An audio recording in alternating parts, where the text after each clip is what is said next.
Okay, this is Trophy Dark, Court of the Radiant King. If you are watching this video and you want to learn more about Trophy or indeed download free PDFs with the rules and things, you can go to our campaign page for our recently concluded Kickstarter. Recently, although it's like 4 months now, but you can go to that campaign page and download those things there. We'll have a link in the show notes. This particular incursion that we're playing, Court of the Radiant King, is by Nicholas Masick. I will put a link to Nicholas's itch.io page on there as well, so you can go get this incursion. If you just generally like what you see and you want to support what we're doing, please go support the Gauntlet on Patreon, patreon.com/gauntlet. I want to start by having three of us introduce ourselves. When I call on you, please say your name, your pronouns, and if there's anything else you'd like for us to know about you, you can share that. If you have like a Twitter handle or something you want to point people to, that's fine.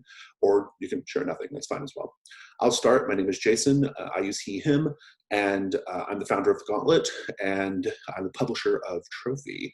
Let's go to Rob. Hi, I'm Rob. I also use he, him. I'm originally from the UK, but live in California now, and I've been gaming for many years with a kind of long gap up until a few years ago. And I currently run a dungeon world game, and this is kind of my second time playing Trophy, so exciting. Awesome, thank you. JJ. Hello, I'm JJ, and I, as funny as it seems to me, I like to use the they, them. I have been playing for quite a while also, and I'm hoping my connection's actually going to stay stable here because I might get the robot fade in and out. Anyways, you are stuttering a little bit. Like you sound fine, but your video is a little like that. So okay, I'm gonna hope I don't get too much of the robot thing while this is all going. Anyways, this is gonna be my third game of playing Trophy, and usually I have a lot more experience. Actually, I recently am playing a lot of Mothership. That seems to be what all my players. I'm an almost eternal GM. I feel like, so it's been nice to actually be able to play some of the Trophy, but. I'm going to go for hopefully a good incursion today, and I'm sure I'm going to make it today. Spoiler alert, he doesn't. Narrator, he didn't make it. So let's talk about the game itself. I'm going to do a procedure called CATS. CATS is an acronym that stands for Concept, Aim, Tone, and Subject Matter. I do this in order to establish some basic expectations for what we're going to be doing today. And so let's start with concept. Trophy Dark is a game of dark fantasy. It's probably more accurately described as a game of horror fantasy. It is about doomed treasure hunters going into a place that does not want them there. That place is usually a forest, but it can be other environments as well. The game has an ethos of play to lose, which means you're trying to play to win, like you're trying to keep your character alive, but that's very, very hard to do, as JJ alluded to. And so if your character is going to either die or be broken or shattered in some way, embrace that, lean into it, and give us a great story. Let's see just how awesome your character's demise is. That is what playing to lose means. The incursion we're doing is called Court of the Radiant King. It was written by Nicholas Masick in tandem for both Nicholas's own publication purposes, but also we published it in an edition of our magazine Codex that is called Yellow 2 and takes its inspiration from the sort of Carcosa setting, both the literary and game setting of Carcosa. This particular flavor of Carcosa that we're going to be doing for this incursion is very much in the sort of arts and drama kind of style, with a focus on Hastur, which is a very common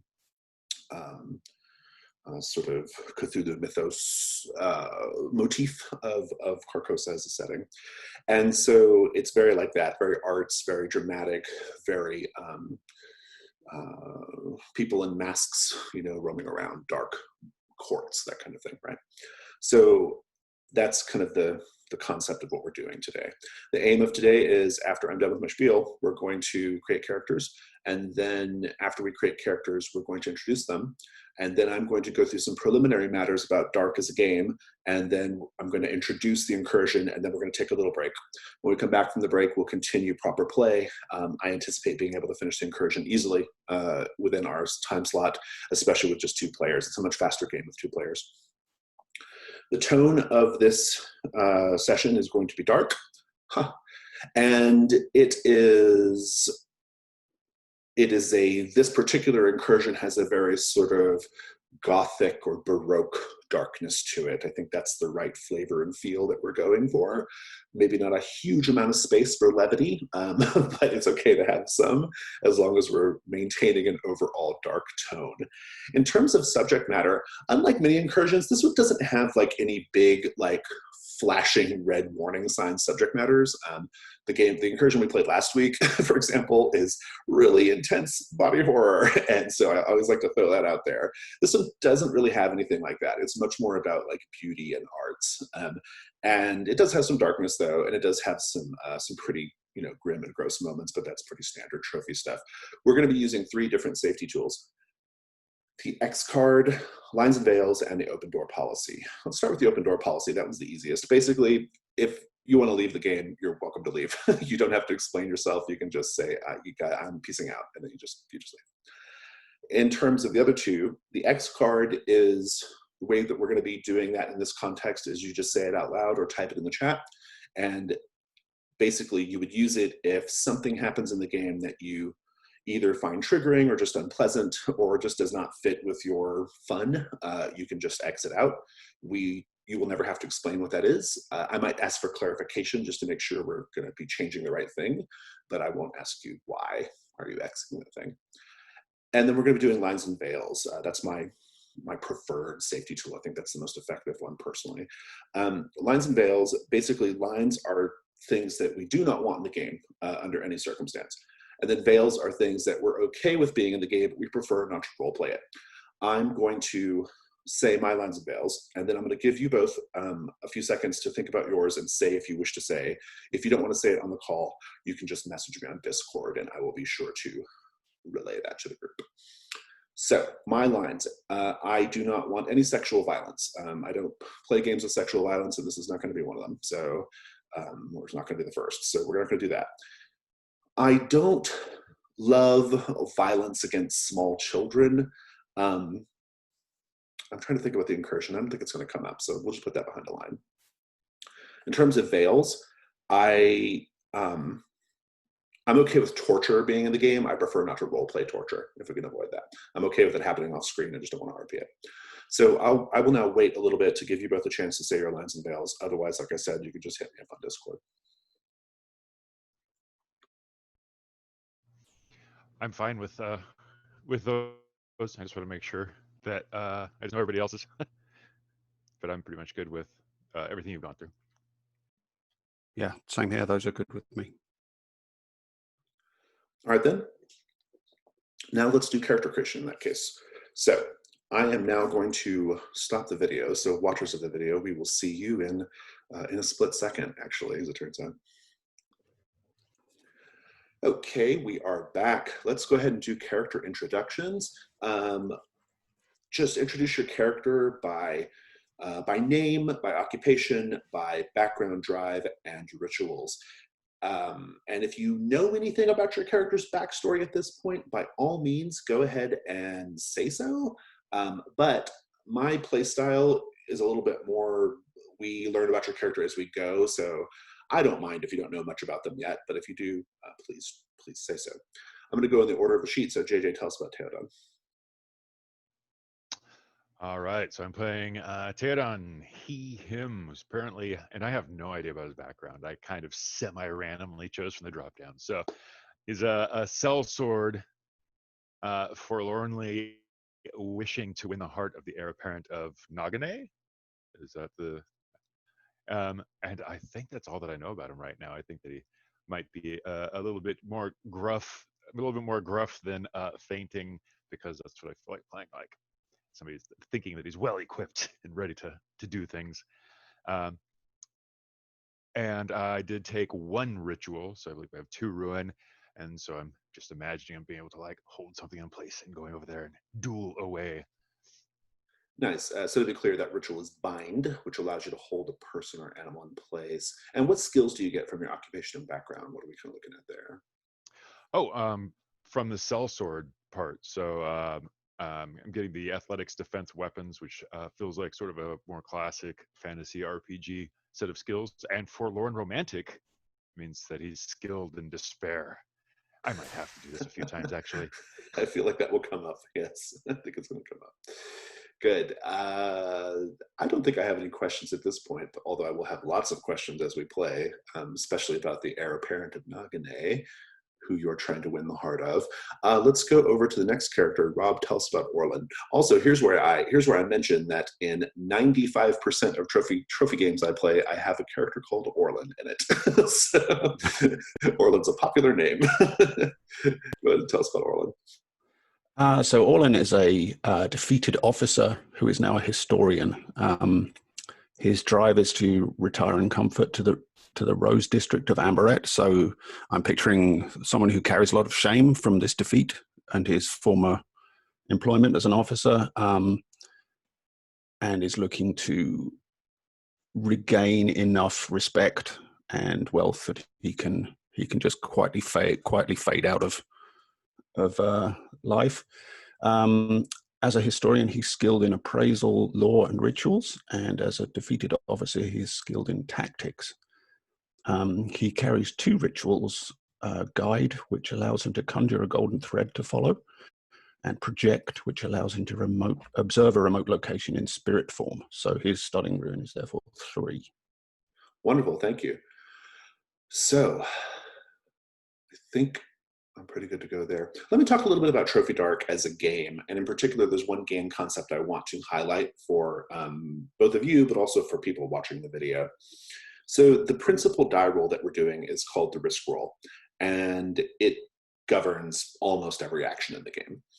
The idea is the risk roll is something of, it has a lot of like negotiated fiction built into it. So before you even like start to gather dice for the risk roll, the rest of us get to say what we think will go wrong. And then you can decide whether you want to press forward or not. And then the big sort of gameplay narrative component of the risk roll is called the Devil's Bargain. And the Devil's Bargain is an opportunity for us to really shape the fiction as a play group. And so the way it would work is, in order to get a better die pool, you have to accept a Devil's Bargain from one of the other players or myself. And these Devil's Bargains are things that happen no matter what. Whether you succeed or fail, the Devil's Bargain occurs. And so sometimes the Devil's Bargain is not even connected to what you're doing. It's just a sort of thing in the fiction, right? I like to talk about it in the beginning because it is such an important part of what makes, especially Trophy Dark, like it's kind of what makes the game what it is. It really shapes the story. I'm operating off of this skeletal adventure called an incursion, but as I want to say, the blood and the sinew of the adventure is the risk roll. And so you really want to kind of get in there and embrace this idea of the Devil's Bargain and the way the risk roll works.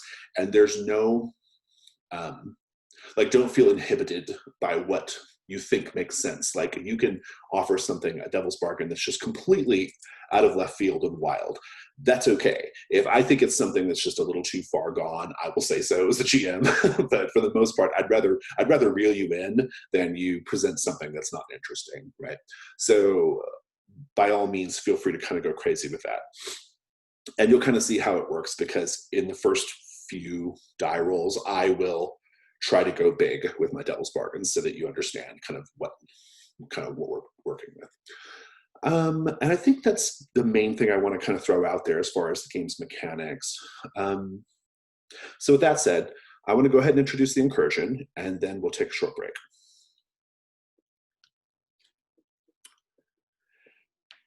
And here we begin with a poem, as many trophy incursions begin with. although this is not an original poem, but it's a very good one. Along the shore, the cloud waves break. The twin suns sink behind the lake. The shadows lengthen in Carcosa. Strange is the night where black stars rise, and strange moons circle through the skies, but stranger still is lost Carcosa. Songs that the Hyades shall sing, where flap the tatters of the king, must die unheard in dim Carcosa. Song of my soul, my voice is dead. Die thou unsung, as tears unshed shall dry and die in lost Carcosa. Now, along the shores of a lake mirrored by strange moons, as hinted at in the poem, lies the fallen palace of the Radiant King. His ancient and famous city was swallowed eons ago by the hungering wood, but legends linger of the awe and dread of his court, the riotous, frenetic excess, the sort of terrible fates that befall those who failed to amuse or entertain the Radiant King. Those same legends also list the uncountable tributes brought in from all corners of a vast empire, treasures of a forgotten age, abandoned and crumbling vaults and silent halls, treasures awaiting the two of you, assuming you are brave enough and cunning enough to survive a night exposed under the black stars of the king's forgotten court. Treasures that are going to help you meet your drive. And so this is what the two of you have set out to do, is to get your hands on some of these treasures so that you can win the heart of the heir apparent of Nakane, for example, or retire in comfort in the Rose District of Amare. And what I know about the Rose District, because I'm the publisher of the setting, you're going to need a lot of money. So get all the treasures. The theme of this incursion is masks, and that is the setup. We'll begin in ring one when we get back from the break, set out upon a very old road. So let's take a 5-minute break. We'll come back and we'll get started. Ring one. The old road to the court of the Radiant King lies through a bleak and desolate plain of dry, withered grass that sort of moans and whistles with the wind. And peppering the plain at long intervals are these blasted trees that line the path, and these tall, strangely shaped and somber colored standing stones. And carved in each stone and into the bark of each tree is a face, uncomfortably glancing toward the next tree or the next stone, right? In anticipation of some unspoken event almost, right? Almost like they expected the two of you to be here, and they're looking ahead to where you're going.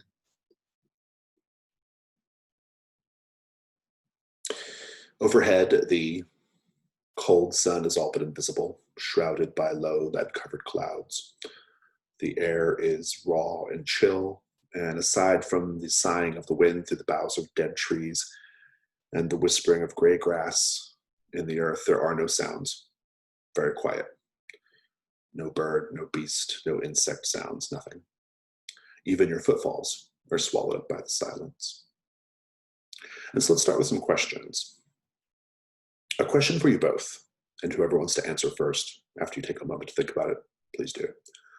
But whose face do you see in these carvings on the trees and the stones?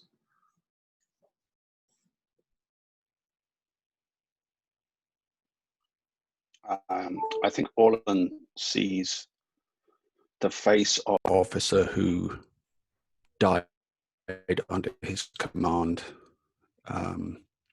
defeat he suffered that ended his military career.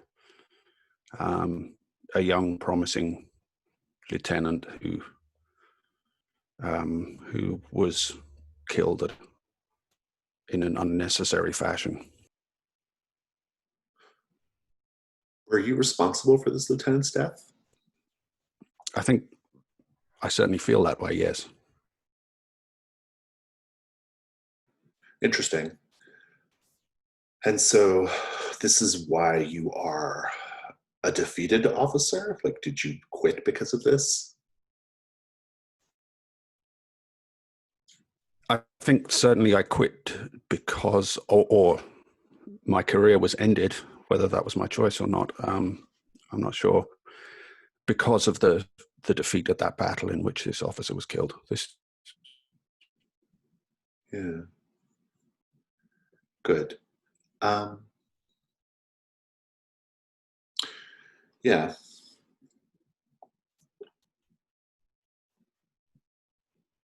What about you, Teodon? Whose face do you see?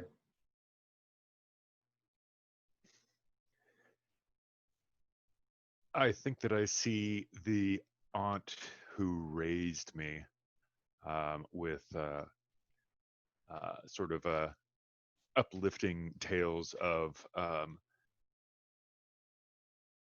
people who could come in to raise their sort of status. And she wasn't like in the worst position, but seemed to have sacrificed things to get me um, martial skills and get into the soldiery and stuff like that. Um, and maybe passed on when I was relatively young. And it was always unclear what her actual relation was to me, but she always just said to call her my aunt, and tried to sort of raise me up from this position that she'd found herself in, that she wanted me to come up from. Is she dead? Yeah, I think she passed on when I was relatively young, and may have been able to have been saved by or medicus means, maybe with people that she had said that she had known before she mumbled it off as she was dying, that people maybe a little bit higher up in the status in Nagane. Nagane, that's interesting. We're going to talk more about Nagane because, as you've told us, that you wish to win the heart of the heir apparent of Nagane. I'm going to just assume at the outset here that the heir apparent of Nagane is much higher in social status than you are or were. Is that fair? Good.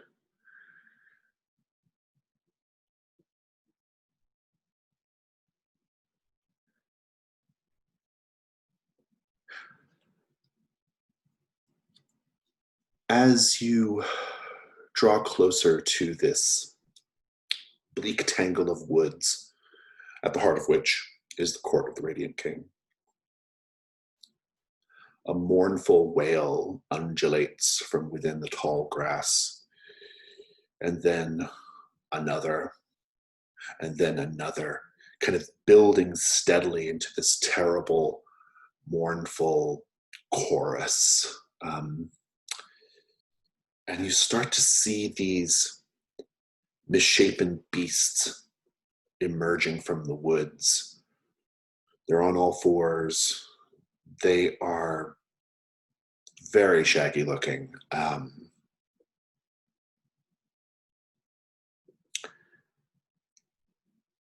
At first, you would think that they are wolves or like small bears or something like that by the way that they're hunched over, and the fact that they do have claws and things. But their faces are the faces of people, and their furs are covered with strips of tattered finery, what were likely vivid silks and satins, but are now just sort of dingy ribbons of cloth on their bodies.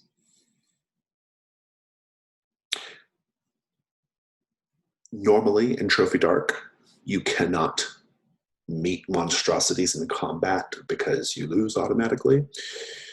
But that's not the case here. These are pathetic creatures, still dangerous in their way because there's so many of them, because there's like maybe half a dozen of them, but quite pathetic. And if you want to dispatch them with violence, I think that's okay in this instance. But before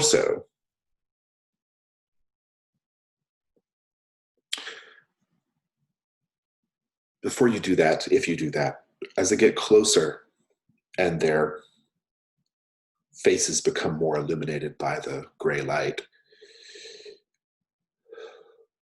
they look at you and they are all repeating the same thing.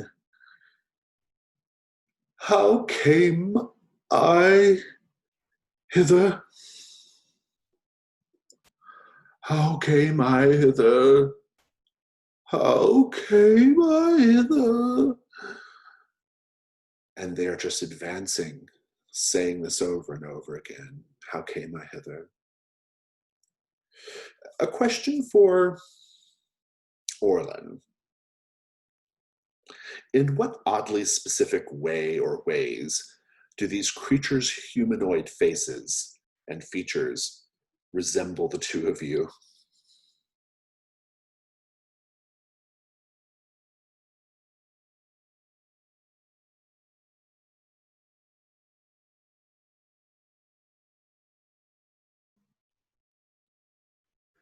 I think they have. I kind of picture Orlan has maybe wears an eye patch. He lost an eye during his military career, and perhaps one of the creatures also has a scrap of silk, the silk robes that you described, kind of bandaged across one side of its face, and it just strikes him as reminiscent of looking in a mirror in a way. Same question for you, Teodon. How do these creatures remind you of yourself or of Orlin, for that matter?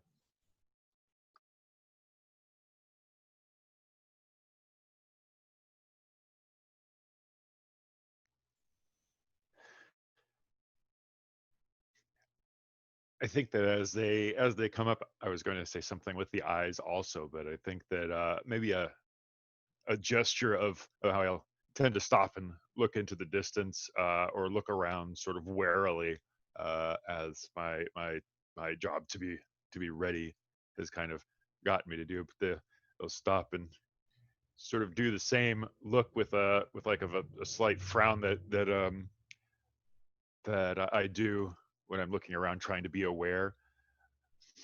And just like in this, just maybe in the features, a squint of the eye and this particular expression. So like,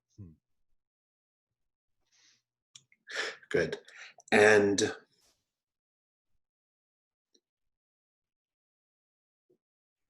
they're fairly close now. And one of them, with the face of a woman, clearly illuminated by the gray light overhead, looks at you, Teodon, fixes you hard in the eyes, and says, how came I hither? What are you going to do about these shaggy beasts?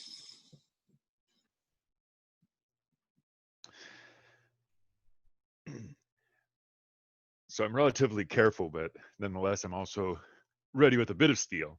Um, I think I've got my sword. I draw it in a strange underhand sort of grip,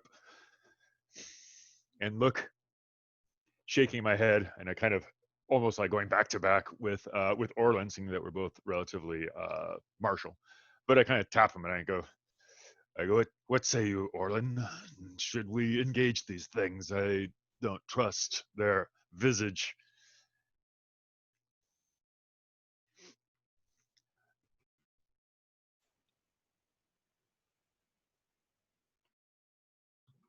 Orlin, you're muted if you're speaking.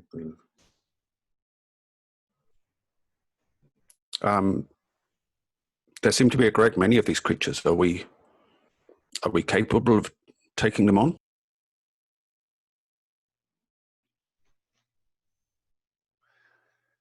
I don't like our chances against a group. It's better to be singly fighting than against a horde of these strange scavengers of our own visage. Let's move on. And I'm like, like, starting to move forward. Anyways, Are you trying to get around them? Because they will put themselves between you and the forest. so they're not necessarily coming from the sides. They're kind of just coming out. Yeah. I think we should move quickly so as they are not able to surround us. In that case, yeah, I say yes. Let's move quickly. If any of them get in our way, they can find our steel fast. So it sounds like you're trying to cut a direction around this pack of sort of half beasts. I like that. That's a risk roll for sure. And I'm going to give the roll to Teodon for now because something I don't know, I feel instinctively like you're in the lead here, Teodon. And it sounds like you've already kind of said what you hope to accomplish, which is you just want to get around these beasts, and that's good. A question for Rob and myself to answer is, what do we think could go wrong here if you fail to find a path around these creatures? I think the obvious answer is they just you can't get around them, and they surround you, and maybe even like manage to get their claws in you and tear you apart. But Rob, if you have any other ideas, I'm open to it. Yeah, that certainly is where I was leaning as well.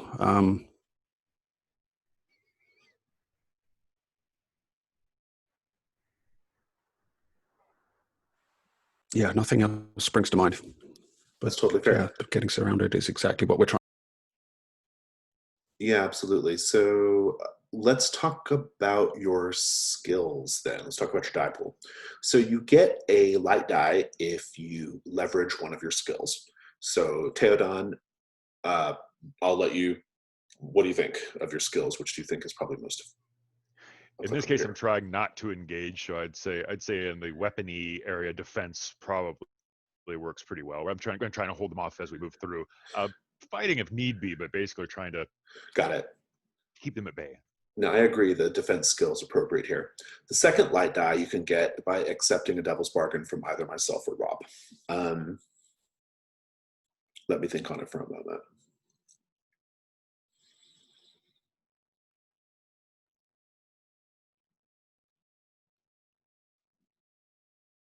And Rob, if you have one, by all means, jump in there. The first thing that comes to mind is perhaps you are forced to confront one of them and your sword becomes embedded in the creature and it kind of either falls back and breaks the blade or you're not able to free the sword as you fall. Oh, you broke up there just slightly, Rob, at the end. But it sounded like basically you were he's going to lose the sword, right? Right. Good. And my devil's bargain is this. One of the creatures, no matter what, starts to call out in the voice of the woman you call your aunt. And you can react however you wish, but that's my bargain. So you have two choices to make. Or two choices to pick from, I should say, if you want, or you can decline them both and just take one light die. Since I never get a chance to have a weapon, I'm going to hold on for that and lean in towards the creepy aunt for now. Good. Sounds good to me. So now the question becomes, are you risking your mind or body to succeed here? I don't think you're quite at that point yet, because it sounds like you're actively trying not to engage them in combat, even if you're just kind of keeping them at bay. You have the option, of course, to add that dark die later if you wish. So go ahead and roll your risk roll. If we're using the Discord, so you just type in /risk and then space and then 2 for 2 dice, for 2 light dice.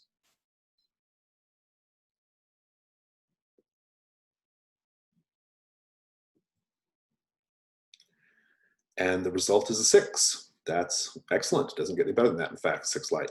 You fully succeed. Go ahead and just describe how you navigate the two of you around this pack of beasts. What does that look like? Yeah, I automatically take to Orland's patched side and kind of take the lead, feeling like I'm still pretty spry. Sorry, defeated officer, but I take the lead and start moving around the side of them in this one that's come at us. I think I instead of trying to engage it with the steel with my strange underhand grip, sort of kick a rock at it and get actually a good lucky shot that kind of hits it in the side of the face, and grab Orlin, and we move off the path slightly, kicking through the brambles and kind of over a rock or two. And actually, I'm watching the beast, and with his good eye, maybe he could keep an eye for branches and direct me over it as we're kind of getting back to the path, but trying to get around these things. As you are making your way around them, and you do successfully, you hear one of the beasts call out, "Teodon, how came I hither? Teodon, how came I hither?" Clearly in the voice of the woman you call your aunt. I'm actually going to check in with Orlin. Orlin, when you hear the creature call Teodon's name, it's obviously some sort of trickery, or maybe it's not. How do you respond, Orlin? Yeah, I think I immediately, my head whips around as I hear that and look in confusion at Teodon, wondering what does this person know? Or is this indeed somebody with whom he's familiar that has pursued us here or pursued him here? What danger is he putting me into? What does he know that I don't? And here, I think this is a good place to call for ruin rolls. I think a ruin roll is appropriate because of the seeing these creatures, especially as you get close to them, as you get around them. They're pretty horrifying in their way, but also because one of them calls Teodon's name. So if you will both do a ruin roll, I think that'd be great. Just /ruin on the Discord. And it looks like Orland's ruin is going up. So I guess my question for you, Orlin, is how do you feel right now? I think I feel as if I'm being drawn into something that I don't fully understand, that perhaps Teodon is leading me against my will into more danger than I had bargained for. Obviously, this is already a desperate and dangerous situation, but it seems that he is maybe in league with these creatures or may know more about them. Yeah, that makes sense to me.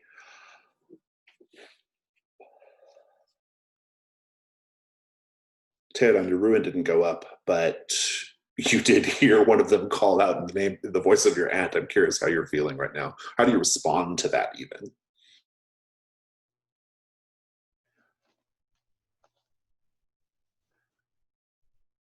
I think that I was moving forward pretty like sort of very directly and kind of in that I can do this sort of way, but that happens. I kind of take a slight step, and actually, if it's sort of behind me, I actually put my hand out to Orlin and turn and say, "See, that's the voice of one dear to me. And I look at Orlin and I say, what know you of myths of this area? The, the this this will-o-wisp doesn't sit well with my, and I kind of shudder a little bit, and I'm looking back, and I still got my hand kind of on his chest, almost like I'm stopped, and I pushed him very slightly towards it, but I've turned with my sword, asking like, what know you of this for this area? You're the brains of us. That's a great question. And I think because you do have a historian occupation, you have lore in particular as a skill, Orlin, I'll let you decide. I'll let you decide, A, whether this is just trickery of the forest, or if it's very likely to be his aunt, okay? Or alternatively, or I should say, in addition to, I'll let you decide what you tell Teodon. So you get to decide the truth and whether you tell the truth. What do you think? I think based on the legends of the Court of the Radiant King, Orlin suspects that these creatures, or originally suspected that these creatures were kind of the twisted remains of the courtiers that have been mutated by whatever dark fate befell the court. But the fact that one of them has called out Teodon's name, although Orlan's logical brain knows that this could be just trickery, I think he's extreme that Teodon may be also one of these creatures or tied to them in some way. So I think he turns to Teodon and looking at him in a very suspicious way, says, how does this creature know your name?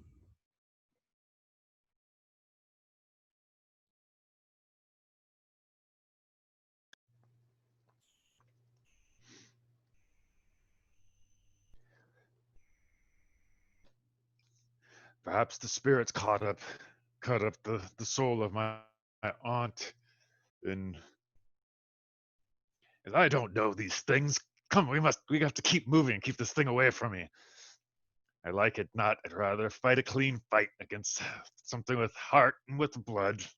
This thing seems too near to the spirit world. And then I look in the direction we're going, like going,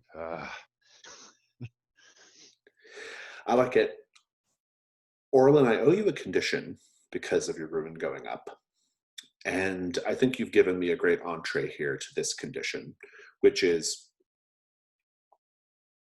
you start to notice the seams at Teodon's face and are filled with a desire to unmask Teodon. So whether those seams are actually there or not is not the point. You believe they are. And I feel like that's a pretty good condition. So you'll just want to lean into that as we play. Now, you've gotten past these creatures. And you go a little deeper into the forest. And the tree cover is basically blocking out the sky. And at a certain point, you even begin to sort of lose track of time a little bit. And at some point, hold on, I have to cough.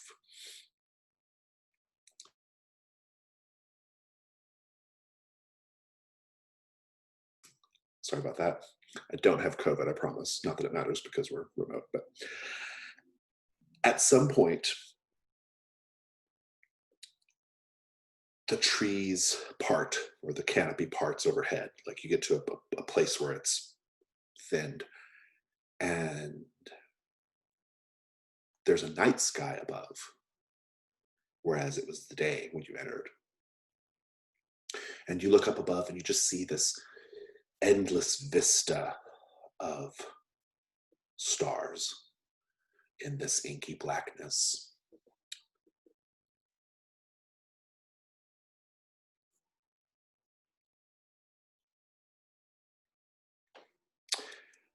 And at a certain point, you stumble upon a number of broken and weather-worn stones,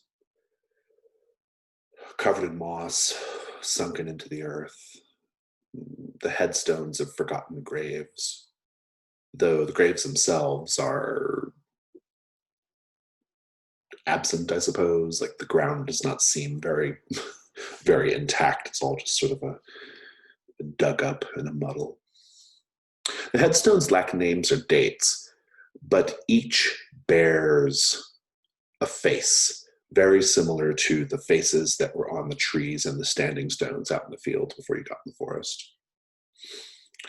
And scattered among the broken headstones are tawdry trinkets and tokens. And hanging from the boughs of the trees, even sort of gently tinkling in the breeze, such as it is, are more like little trinkets, you know, and they make this sort of wind chime like noise, but the sort of mournful sound.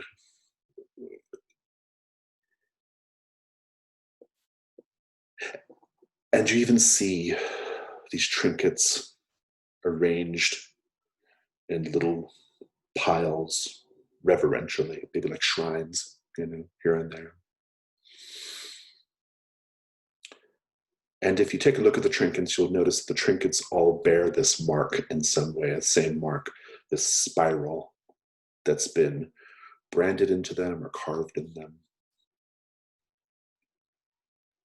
And I guess I'll ask the two of you, what do you take from these piles of, I mean, it's mostly junk, but there might be some valuable stuff there. What do you take and how do you hide it from the other person so that they don't know you found this valuable thing? Think on it and let me know when you're ready.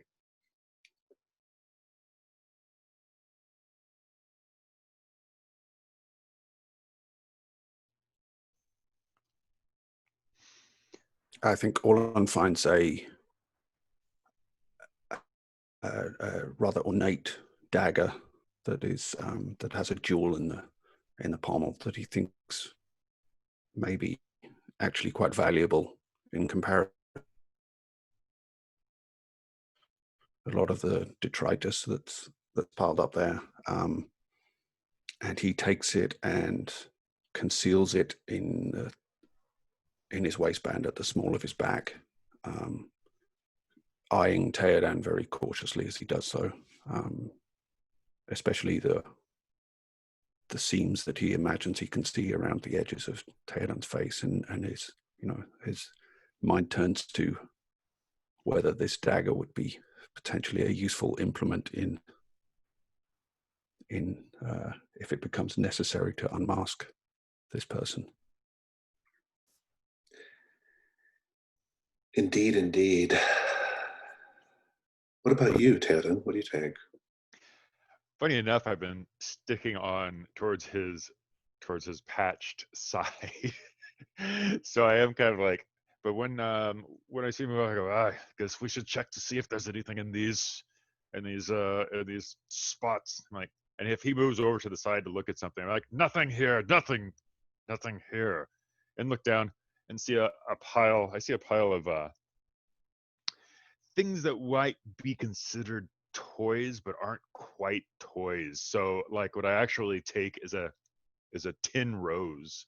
It's probably not worth anything, but it's strangely delicate, but also made out of this, like, when I say tin, I mean maybe some sort of cheap metal that would be there. So I don't know what the equivalent would be, but like I'm calling it a tin rose, and other like odd toy type things, like a dog made out of branches and like thorned branches and things like that. But I take the tin rose, reminding me of swords master that was the next person who raised me after my aunt died. Maybe his symbol was a symbol of this rose similarly, but the thing is delicate and it's irritating, so I'm like putting it under I've got like some sort of like kind of leather jerkin, and I'm kind of just putting it under there and like looking back like sentimentality, and I like look back at him and I kind of go, this thing, I won't bend it, I'll be careful on that side, and kind of come walking over. So I'm walking with a strange like kind of like with one hand here, and I usually have my hand on my sword, and so I'm kind of like coming back up to Orlin. Did you find anything? Then Orlin, I see nothing over here but a mess. No, nothing. It seems whoever left this rubbish here did not leave anything valuable behind.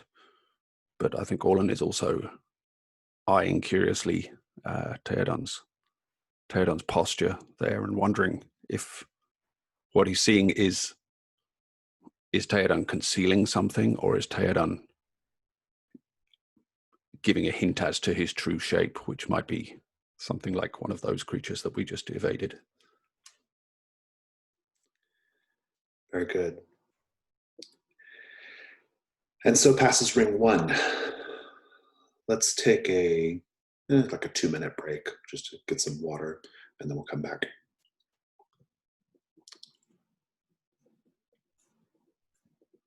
Ring 2. Past the broken headstones, you plunge deeper into the forest and begin to come across more pronounced signs of the ancient and famous city where the Radiant King held court. And you see, in fact, massive piles, edifices, blocks of strange cyclopean masonry, strangled by wrist-thick vines, pillars, crumbling spires, everything just ruined, eroded, weathered, neglected over time. And of course, always overhead, the canopy of trees, which always seems to stay overhead, no matter how towering or titanic these bits of masonry and old pieces of the city seem to be. And a mist, a very thin mist, has started to form, and it's sort of snaking around your ankles.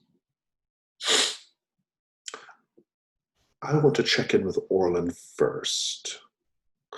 First of all, the architecture is, what about it makes it strange to look at or even understand? What about it, even in its decayed state, makes it fascinating and maybe even unfathomable? I think there are the sort of patterned decoration on some of the stone blocks has a curious, it reflects in a smaller scale, in a curious way, that kind of overall structure that we perceive in the forest around us. So it's almost like a repetition at a smaller scale. And then as you look closer, it seems like that patterning is repeated at ever smaller scales. And as you examine the stone, it almost feels like you could fall into this ever shrinking pattern of and just fall into the stone itself. That's good, thank you. And that mist, Teodon, that mist that is swirling and snaking around your ankles and really preventing you from seeing the ground at a certain point. what shapes and forms do you see the mist sort of taking around your feet? What does it remind you of?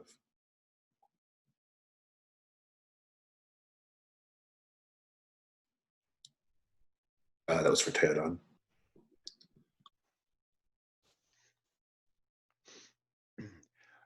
I think that I'm sort of seeing a odd reflection of the beast that we'd seen, but I've got that image in my head of people, maybe like of these fallen nobility. So I'm looking on the ground, curiously seeing almost like swirling groups of dancing nobles and that sort of thing.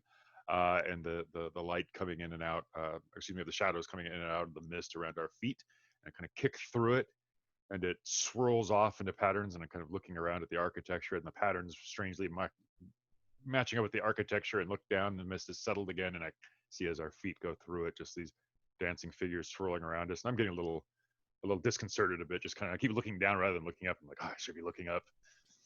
Teodon, make a ruin roll for me.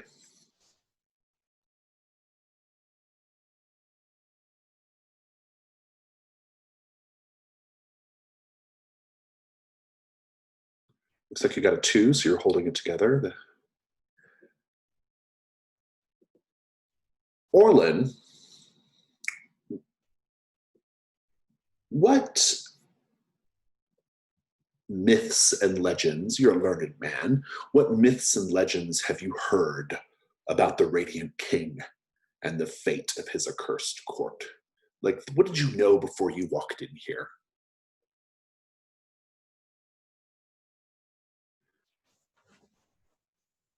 I think the legend is that the degeneracy of the practices of the court were what led to its downfall. And having seen those creatures that we encountered, that has only reinforced the seeming truth of that belief, that the kind of the corruption of the souls of the inhabitants of the court and of the king, particularly the king himself, led to the dissolution and ruin and downfall of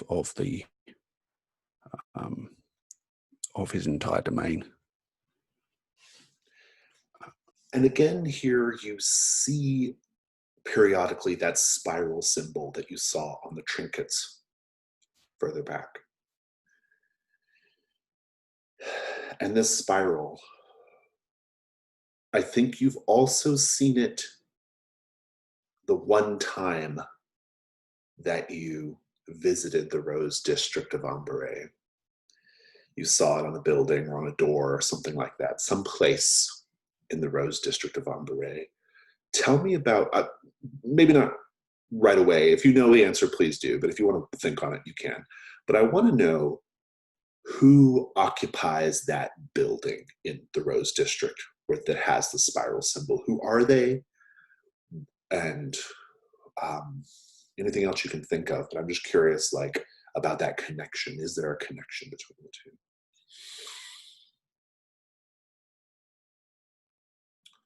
But I'll give you a moment. Yeah, I wonder if it might be the politician or the senator or whatever the political structure is, who was responsible for dismissing Orlan from the military, or who had sent,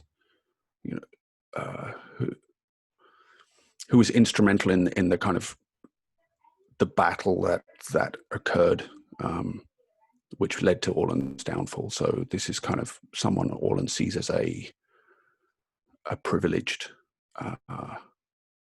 rich, corrupt politician who does not get his own hands dirty, but who is ultimately responsible for the deaths of many people and Orlan's own disgrace to some extent. I love it. How does it make you feel when you see the symbol the first time, knowing that? I think the meaning to Orlin is one of symbolic of a dishonorable type of person, someone who cares nothing for others, or cares only for their own pleasure, cares only for their own satisfaction, and will use others to their end. So this, I guess, he associates the corruption of the Radiant King's court with the corruption that still exists in current times. Thank you. Teodon, Orlin is clearly wrapped up, caught up in the site of this place, in the history of this place. Maybe Orlin is even mumbling every now and then about his observations of things. And I mentioned that this mist is on the ground and making it difficult to see where you're going, at least where you're stepping. And at a certain point, you just see Orlin drop.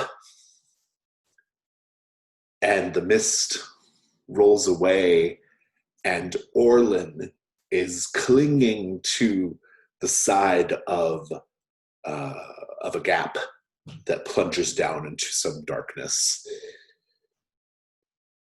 Teodon, what do you do? And I think he's just a little bit, like maybe 10 feet down, right? Not quite within reach.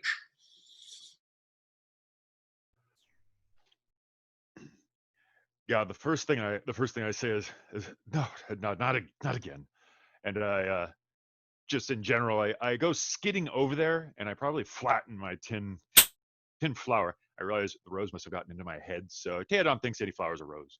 But anyways, it could be any sort of flower, and I flatten it, which is hardly distressing. However, I don't want somebody else to fall away. And so I slide there, realizing that he's too far down. And I'm putting my hand out like immediately without thinking about it. And I go, I look down to see his plight, and I say, hold, Orlin, be steadfast. We can find something. And I'm going to look around to see if there's anything I could drop down to him. Not drop down to him. Maybe to reach a branch or basically anything. I'm just seeing what's in my general environment at this point. I think that's perfectly fine. There's lots, as we've mentioned, there's lots of tree cover. I'm sure you can find some kind of branch or something. Yeah, I go scrambling over, and I'm surprisingly nervous about having this person drop into this. Even though I'd been kind of like, whatever, just like I felt like I was sort of having to lead the way for this ex-officer as far as I'm concerned. But seeing him fall into that, I go, sisters, damn it. And I grab a branch somewhere, and I'm going to do the trying to lean down, saying, stand fast. I know you're still strong, Orlin. Good. Let's have a scroll for you, Teodon, to get Orlin out of this predicament. Rob, what could go wrong here? I think the first thing that springs to mind is that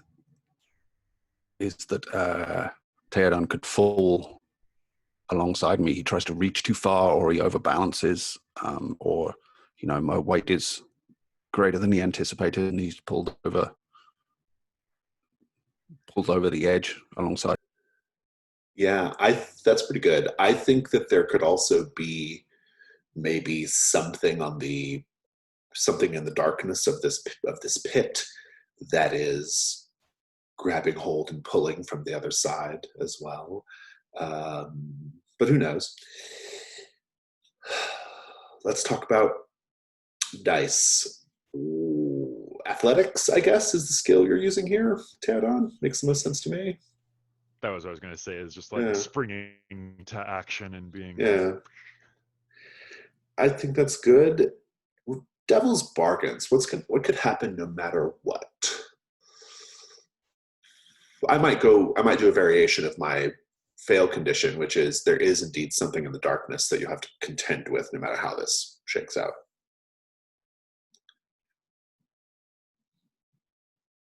Rob, did you have any additions?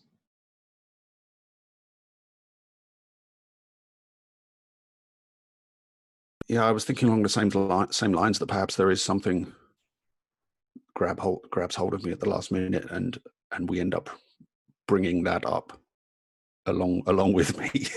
Yeah, or if you fail, maybe it comes up regardless. I think that kind of feels like the basic bargain here. Right. Teodon, like there's something down there. So if you don't accept that, then you have to roll a dark die to get any dice. So your choice. Yeah, I like the idea that there's a possibility of something down there that could cause some kind of havoc. So you've got one light die. I don't know if I still don't think you're by default risking your mind or body. So you can add it later after you see the result of your light die if you wish. Can I work my athletics into there, scrambling around trying to quickly get the branch, or should I just do the one die? Sorry, I'm two. Yeah, my bad. Yeah, because I was just mistaken. You have two light dice. Go for it.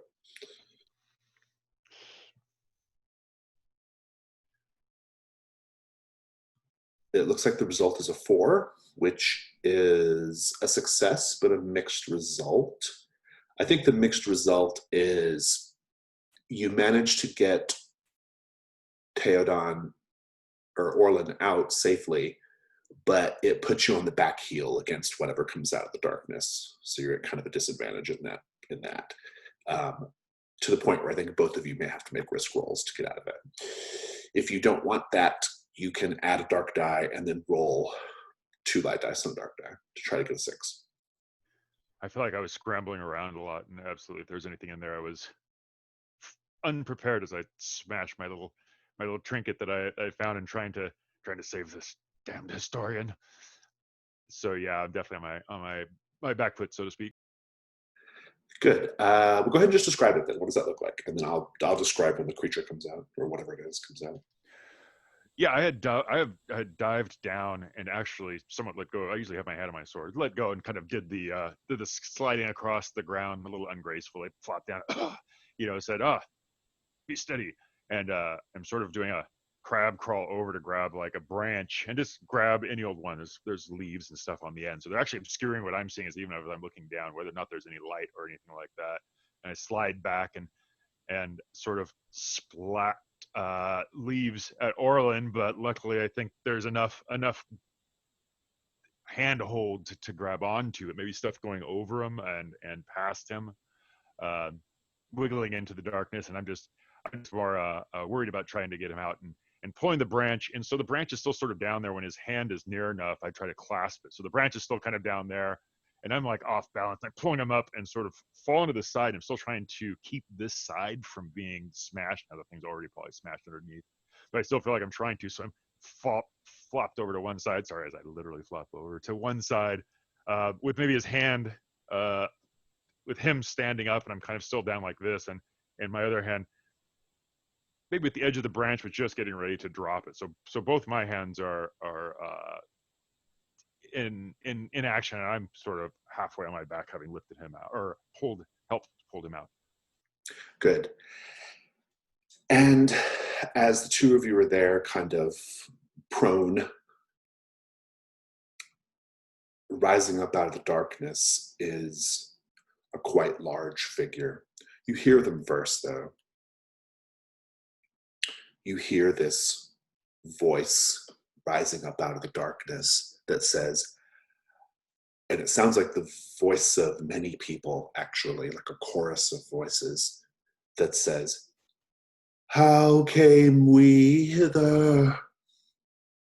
And you see this cloaked figure, quite large, I would say about 10, 12 feet tall, kind of rising up out of the inky darkness.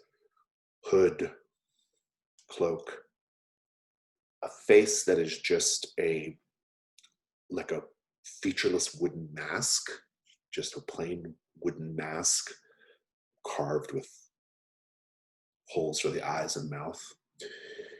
And the cloaked figure the cloak parts a little bit, and you see just an inky blackness, but with more of these wooden masks just sort of suspended in the inky blackness of the thing's body. And arms are kind of darting out of the body, and the masks are crying out to you again. How came we hither? And they are grasping for you, trying to add you to the collection, as it were. I'm going to check in with you both, find out how you're going to try to get out of this situation. You cannot fight this. You can fight it to escape, but not to defeat it. I'll start with Orlin. Yeah, I think Orlin, having been so absorbed in these almost hypnotic spiral patterns that led him to fall into this hole, has somewhat regained his senses. The shock of the fall brought him back to full awareness. And I think as Teodon is trying to pull him out, and this thing is reaching for him behind him, he's just kicking and scrambling as best he can, and he calls out, "Your own corruption brought you hither. Leave me be." Good. What about you, Teodon? How are you responding to this? If Orlin is moving up and saying things, I take part of the branch as I'm laying there and try to snap it off. And so I've got like most of a tree, so it's definitely out of balance. But I feel like I'm doing something useful and trying to just wave it in the way of the thing, like if it's grasping, to try and get it to grasp that as I'm rolling, like trying to roll off. So it's sort of awkward to be semi-skilled if it wasn't such a fantastic thing, and with this like really awkward branch that I've managed to grab. So it would look cool, except I'm like rolling around from this thing that's coming up, and I'm like, oh no, this isn't good. Like and swiping around this branch. So I'm just basically trying to scramble away now. Good. Also, I'd like for both of you to make a ruin roll right now, please, upon seeing the creature.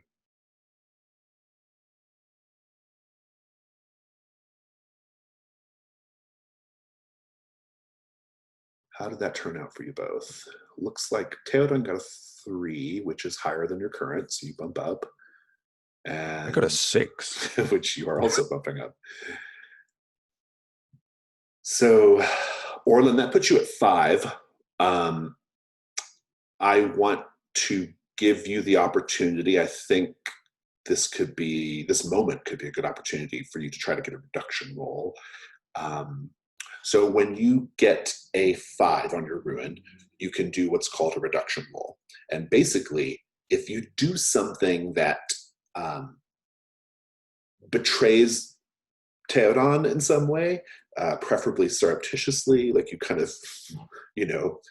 do something to benefit yourself and to hinder Teodon, you get to make a reduction roll, and that can help get your ruin back down.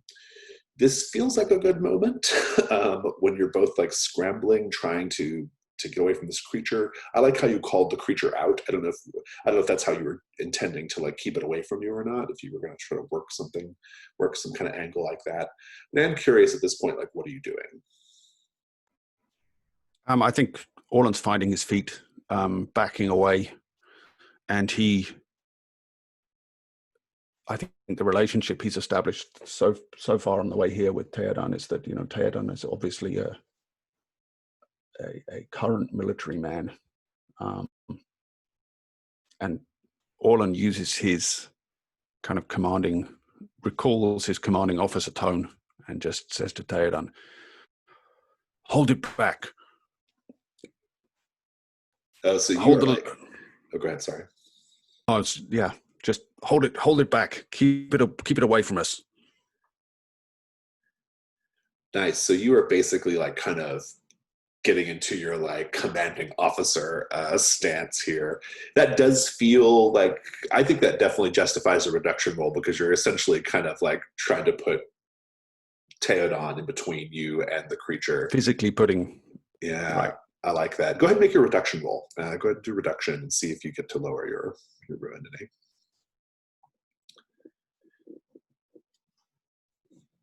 It does, so you're back down to 4.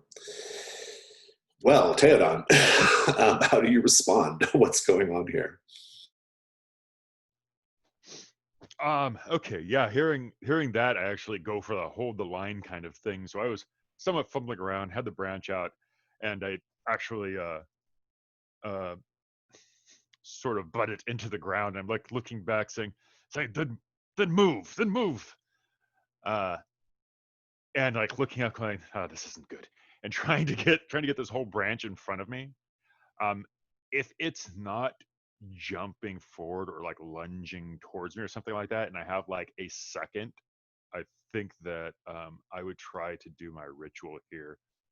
So I'm going to let him try to move out of the way, and I want to try to do my ritual. To bind it. Although it's a person or animal, though. Yeah, it's fine. Yeah, I'll take it.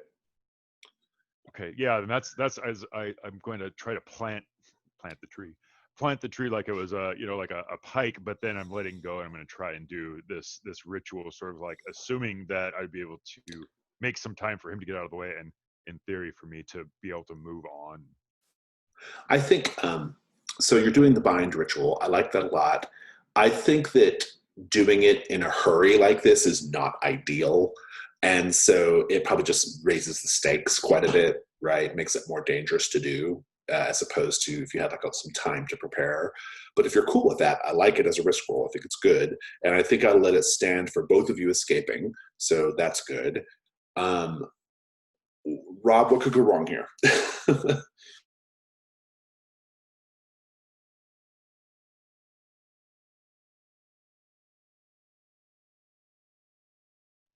I'll start. It doesn't work, and you get grabbed and subsumed into the body of this creature, Teodon.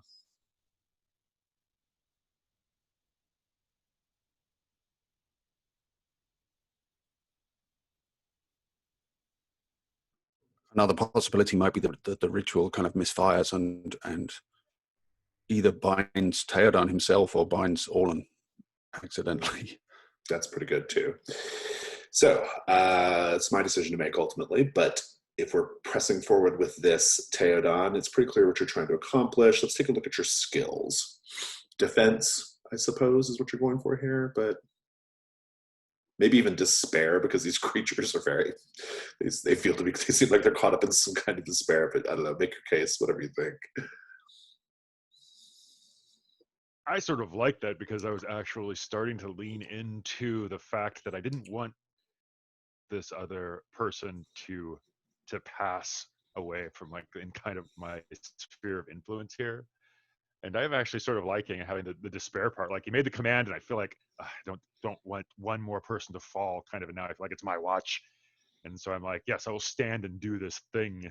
Hearing the command and kind of feeling like, yeah, I need to do that, just so it's not specifically doing like a defense, like where I'm blocking things and stuff like that. It's like it's internal will that I'm kind of bringing forth because I just can't let somebody else again fall like on my watch, so to speak.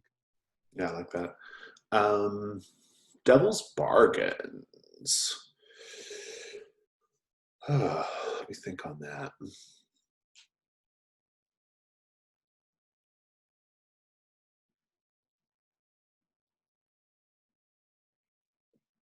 My devil's bargain is a tough one. I think no matter how this incursion progresses, this creature blocks the way out.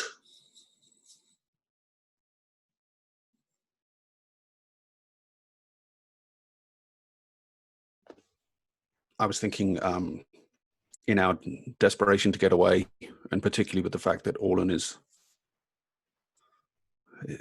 kind of using Teodon as a human shield to some extent, that the two of us become separated. We lose sight of each other in the confusing, ruined architecture and get separated. Yeah, that's good. All right, well, what do you think?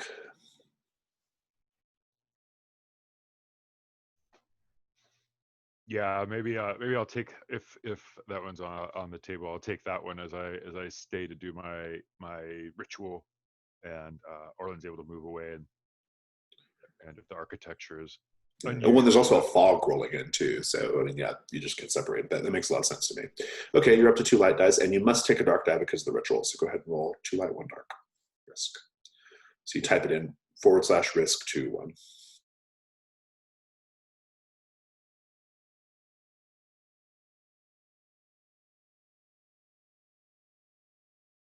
And it looks like you got a 3 dark, which means you are, which means you fail, which means you are, you have to stop as well because the dark is higher.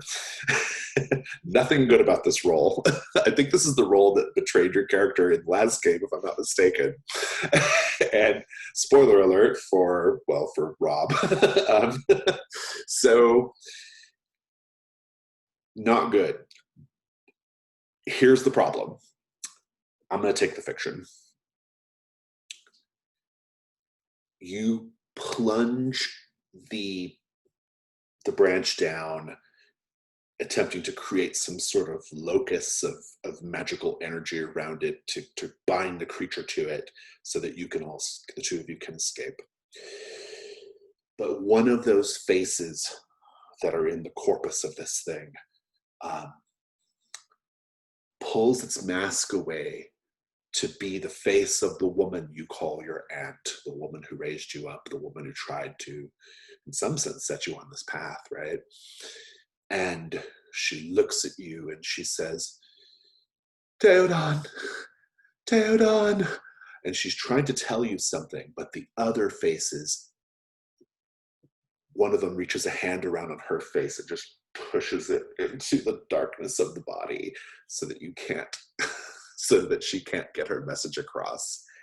And I think that's enough for you to be distracted, and the things are grabbing you and pulling you into the body. I am not going to go straight to an instant kill because it's a little too early for that.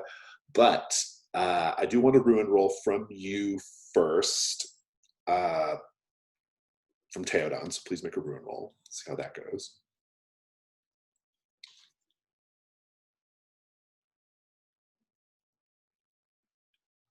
And it is equal to, you have a 3, so you're fine on that score, but you may not be fine ultimately. Orlin, Teodon is being pulled into the body of this creature. It is 100% on you to save Orlin, or to save Teodon. What do you do? Yeah, I think much as Orlan almost deliberately put him in harm's way, the situation here with Orlan kind of setting the tree branch almost like a pike against a cavalry charge just brings back many memories of the men who died under his command, and Orlan can't leave him to be taken like this. So he turns and rushes back in an attempt to just grab hold of Teodon in whatever way he can and pull him away. Absolutely. What could go wrong, JJ?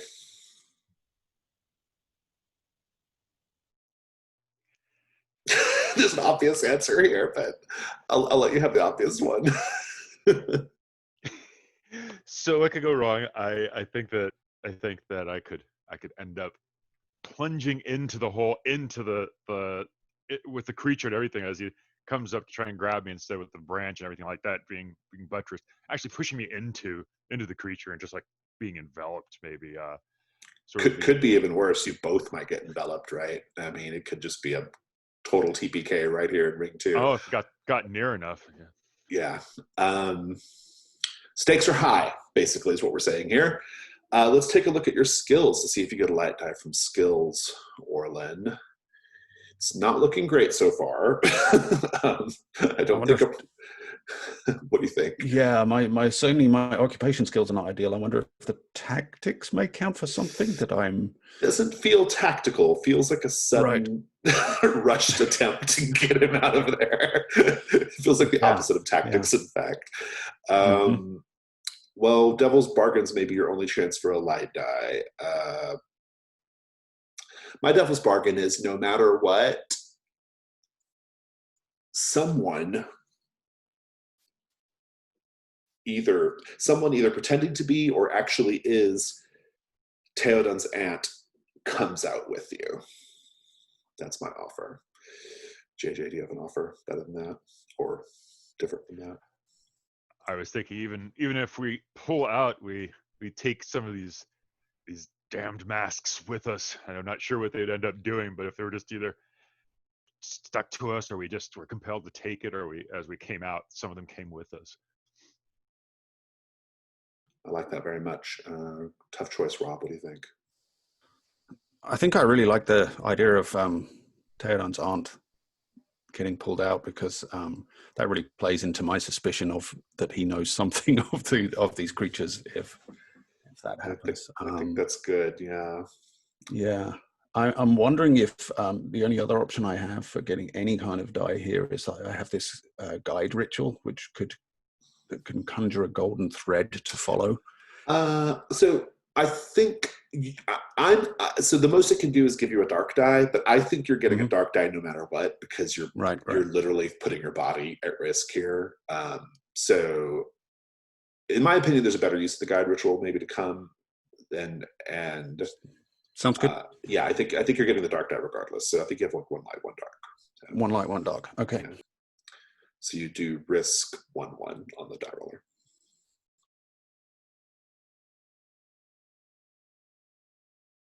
Nice. 6 light and 6 dark. Boxcars, yeah. You succeed the hell out of it.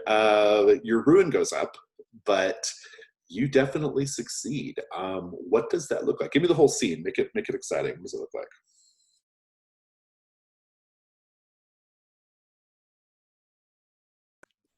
Yeah, so I think Orlan, muttering to himself, "Not again, not another one," turns and just pulls at whatever he can grab of Teodon's clothing, or his shoulder, or his arm, and turning away, just grabs him as hard as he can, pulling and pulling and pulling, and not really looking at the fact that something has hold of Teodon as well, and gets pulled with him. This other figure, and yeah, the undergrowth is almost clawing at Orlan as he pulls him away, and Orlan stumbles and falls to his feet, but he just will not let go with the one hand he has around Teodon's upper arm, and just scrambles away, and they kind of collapse together into this mist that's hovering low to the ground, and it suddenly becomes apparent to him that there are actually 3 of them, and not just 2. Indeed. The third is the woman you call your Aunt Teodon. What is her name, and how do you feel upon having her here with you? I think her name is Racia. And falling down and realizing that I actually grabbed, rather than doing the ritual, I'd grabbed somebody in this case, and feeling like it possibly is my aunt.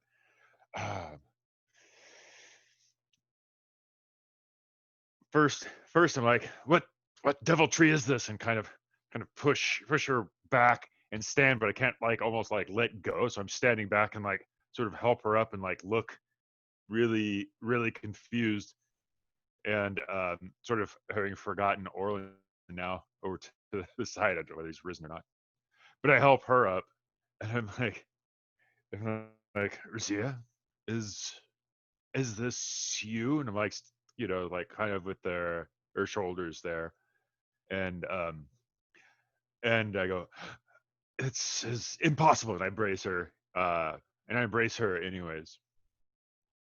Good. I think she doesn't say anything yet. I think she feels like she seems in shock.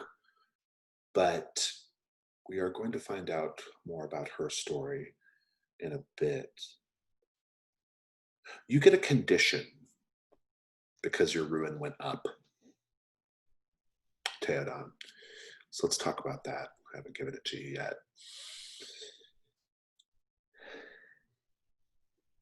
I think your condition is a spiral shape is starting to, or a brand even, is starting to appear on your forehead. It's not complete yet, but it's very obviously like making its journey in a circle around your forehead. And it has a sort of sickly yellow glow to it.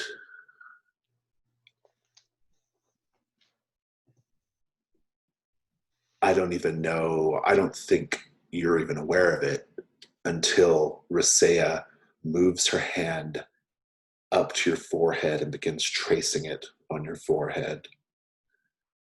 And you'll see it as well, Orlin. I'm not going to make him roll ruin because I think this is a pretty low stakes thing to see, all things considered, compared to everything else you've seen. But you notice that the spiral, and you know it's a spiral, even though it doesn't look like a spiral yet, you can tell where this is going, appears on Teodon's forehead.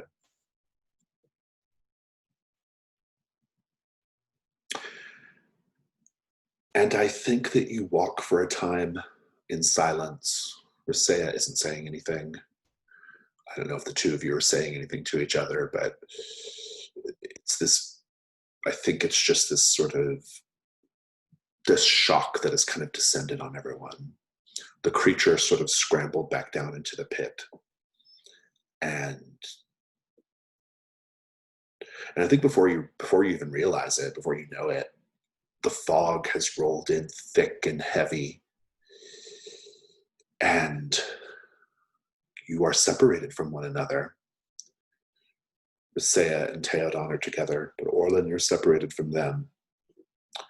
And you both just see this sort of, you're just in this like gloomy, foggy environment where bits of masonry and strange spires peek out every now and then in the distance.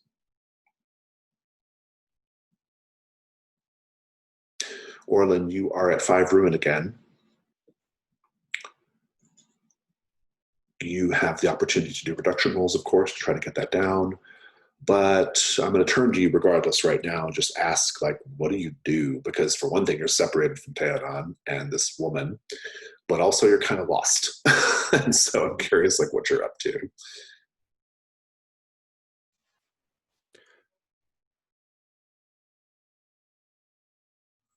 Yeah, I think Orlin is wants to get out of this forest and into whatever structure it is we're here to find. So he is just really looking around, looking for any kind of architecture that is somewhat intact. When it becomes apparent he's separated from Teodon, I think perhaps he hesitates to do this, because especially after seeing this mark start to emerge on Teodon's face, where Orlin was already suspicious of Teodon's face not being his real face. And this seems more evidence, but at the same time, he does remind him of the soldiers that served under him, and he feels some responsibility after what they just went through. So I think Orlin calls out, Teodon, just softly, tentatively at first, worried about what might hear. But then if there's no response, a little louder, just try to find his way through the mist and see if he can find Teodon, or find some kind of structure where they could attempt to regroup. Do you understand that fundamentally calling out to Teodon might draw the attention of this place in some way? Like, does your character understand that? And yet you do it anyway. I think so. Yeah, he's almost doing a stage whisper. Yeah, good. You know, he's very nervous. He doesn't want to. Certainly doesn't want this creature that they just left behind to hear. Yeah, so he also doesn't want to go on alone. Yeah, that's good. The other way of getting a reduction roll is to serve the ends of the incursion space. In this case, the ruins and the wood, and that is enough. So go ahead and roll reduction roll.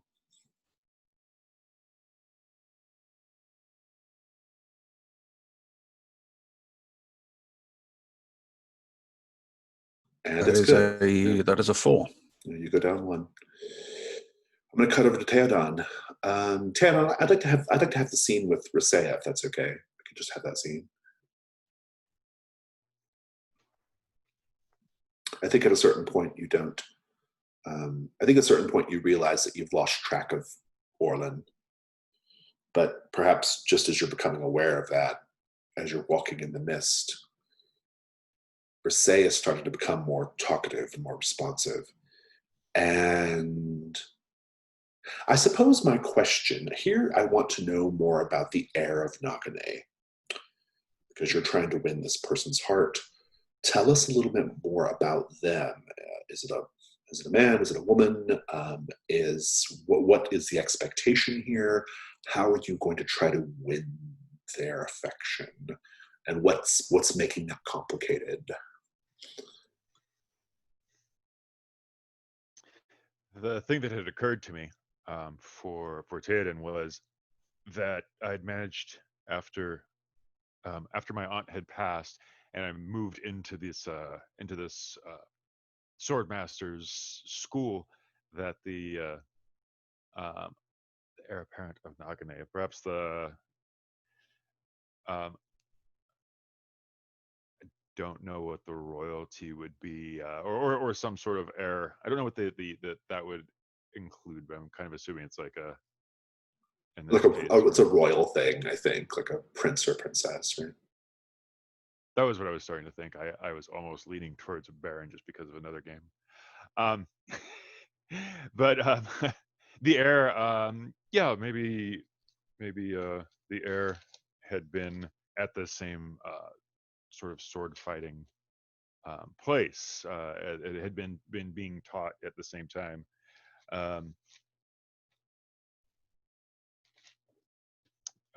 Maybe the prince, Vesa, I think is what I wrote down as a name. And Vesa had been at the same sword fighting school, and we'd gotten along fairly well, and had become close over the course of this time. But at some point, Vesa was taken away to do to become more involved in sort of the court life for this area for Nagane, and I had gone without having any titles or any lands or any sort of like money to sort of move my way up into this. I'd gone on to work as a sellsword, looking for a way, like finding mercenary companies and stuff like that, not wanting to join in with the actual army that, or the fighting force there, but rather independent army, so I could make my way and hopefully find my fortune to be admitted to the court, and to be able to get near again, and have it be sort of acceptable, even to be admitted into the whole area. Good. So Risea is speaking again. Risea is conscious again, is aware of you. She'll indicate this by saying something like, I never thought I'd see you again. Right. Let's just have that scene. What do you say? Like, having gotten used to her not speaking, I kind of startled a little bit and look around. I was almost like in a reverie, just thinking about these things and kind of going. I say, Ristea, if you are back at this place, can it bring others back? The the the the possibilities are amazing. And I go, excuse me, I tend to drift and I tend to think of these things, and I sort of grab her arm and I embrace her again. Um, and I say, I didn't think that these sort of things were possible, except for those. And I kind of look at her and cock my head, except for those stories that you told me, where people can be woken from long slumbers or found in spirit lands.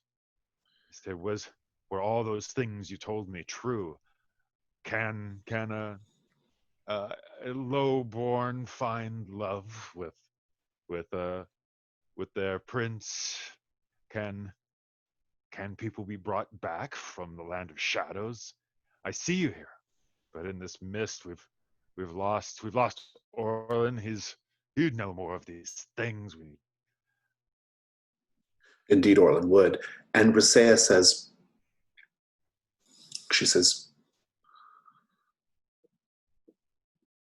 Teodon, there is no magic or trickery here. The truth is that I did not die. I did not pass as you thought I did. I voluntarily chose to leave because I understood what was to come.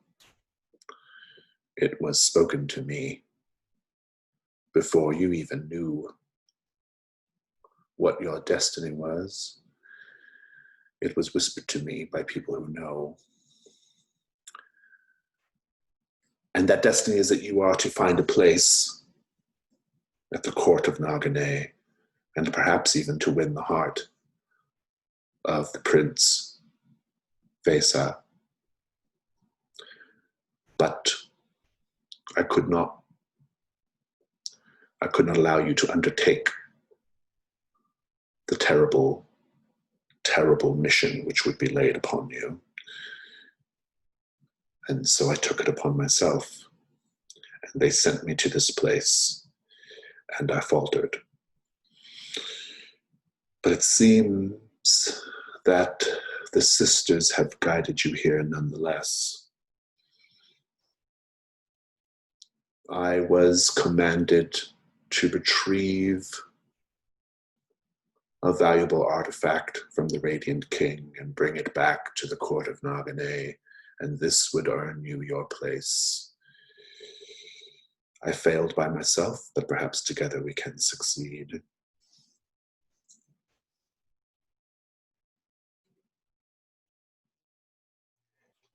Yeah, as she's saying this, I say, Risea, I be strong enough. I can do this. My heart is gladdened seeing somebody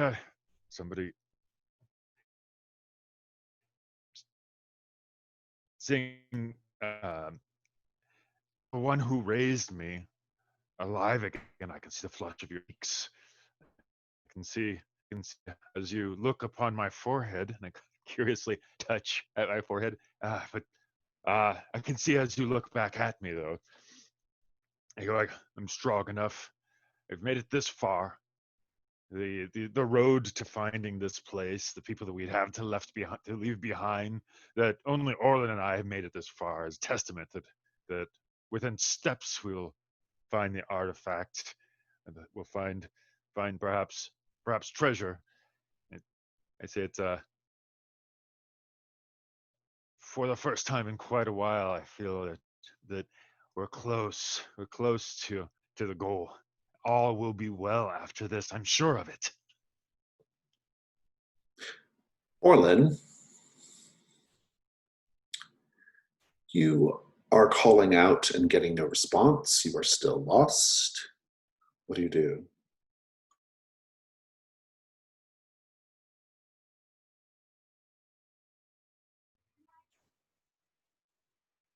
I think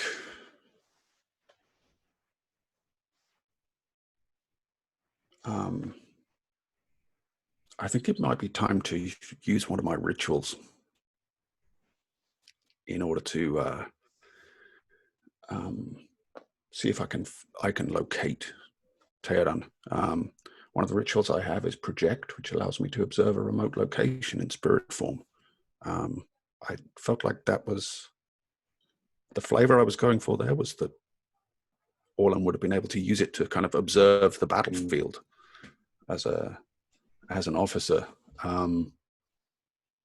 So perhaps I think he kind of closes his eyes and his eyes roll back and he tries to search out using whatever spiritual vision he can to see if he can find Teodon. I love it. What could go wrong, JJ?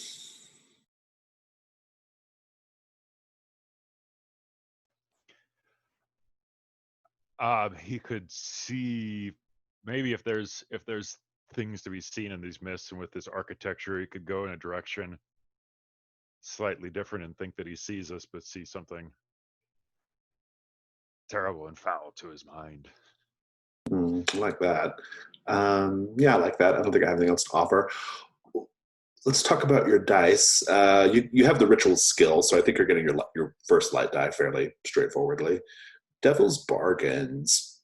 My devil's bargain is no matter what, you learn something very unwelcome about Risea. If JJ has an offer. I'm trying to think of some way that projecting it can't quite get back. Maybe there's a slight mismatch between his body and his spirit, so there's not completely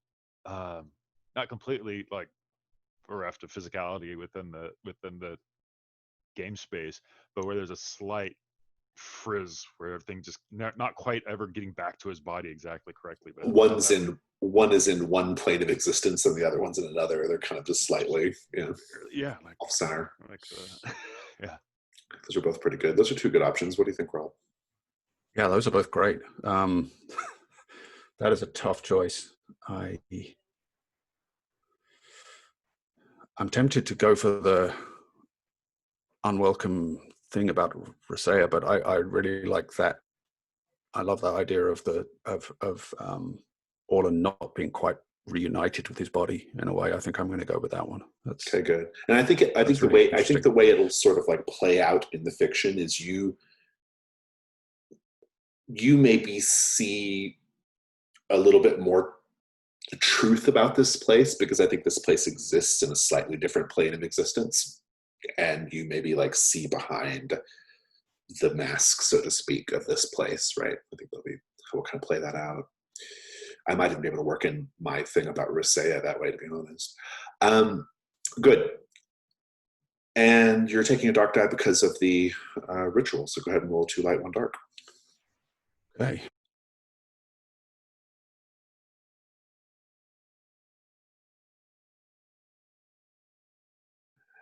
Boy, that's a 6 dark. 6 dark, indeed it is. Your Bruin's going back up to 5, but you are, and I think that basically just this sort of being in this weird, like kind of slightly unstuck space is probably where a lot of that ruin's coming from. But you do succeed. You do manage to reunite with the two of them. What does that look like? Describe the ritual, describe the whole process. Yeah, I think as I said, Orlan's eyes kind of roll back in his head and his eyes close, and he feels himself drifting above the whole scene, above the layer of the mist, above the ruined architecture, and floating upward until he spots Teodon and Risea, surprisingly close by. In fact, they were, it's almost as if Orlan had just looked in the right direction, they would have stumbled into one another. They were very close together, and he yeah, he descends again toward where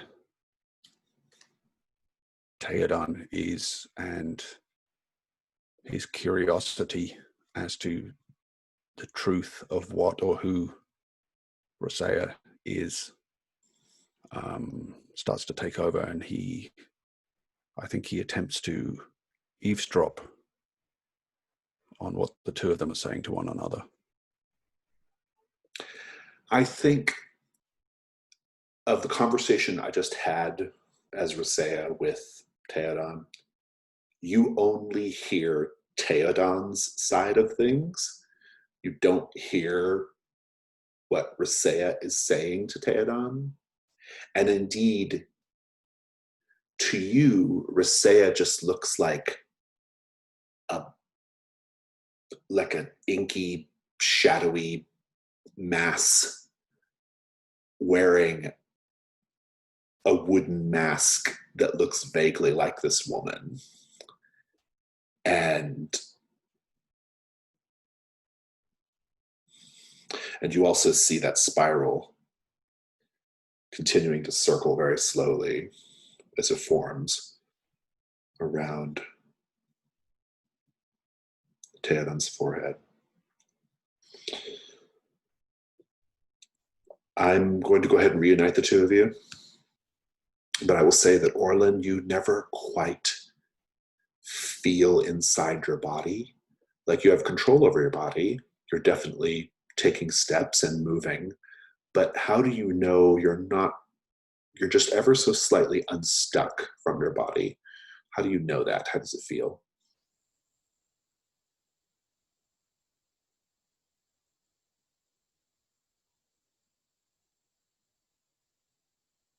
I think there are a couple of things. Orlin has the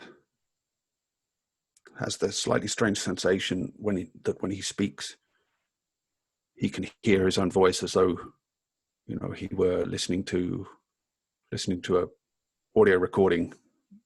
He has that strange, unsettling feeling of that's what his voice really sounds like, but it's never sounded like that to him from inside of his own head. But also, I think he just has this. The periphery of his vision is widened. It's almost like he's looking all around himself. He has some awareness of behind his own head or to the side of him. And because he's lived for some years with impaired vision, he just has the one eye. This is particularly striking, that he just has this kind of peripheral awareness all around himself, as though he were looking around without moving his head. I love it. Eventually, the fog will give way, and you will see a sprawling palace wall smothered in moss, strangled by vines and overgrowth. And as you get closer, you'll find a twisted path of cobblestones, broken here and there by gnarled roots. And flanking this path to either side are rows of faceless stone sentinels, each one bearing a shield, with a face on the shield transfixed in a sort of rapturous horror. And beyond the ranks of sentinels is a massive bronze gatehouse, spotted with rust and verdigris. And the gatehouse is fashioned in the likeness of a face with a yawning mouth. And a question for both of you: is the mouth of the gatehouse, is it agape in awe or horror? How do you perceive it?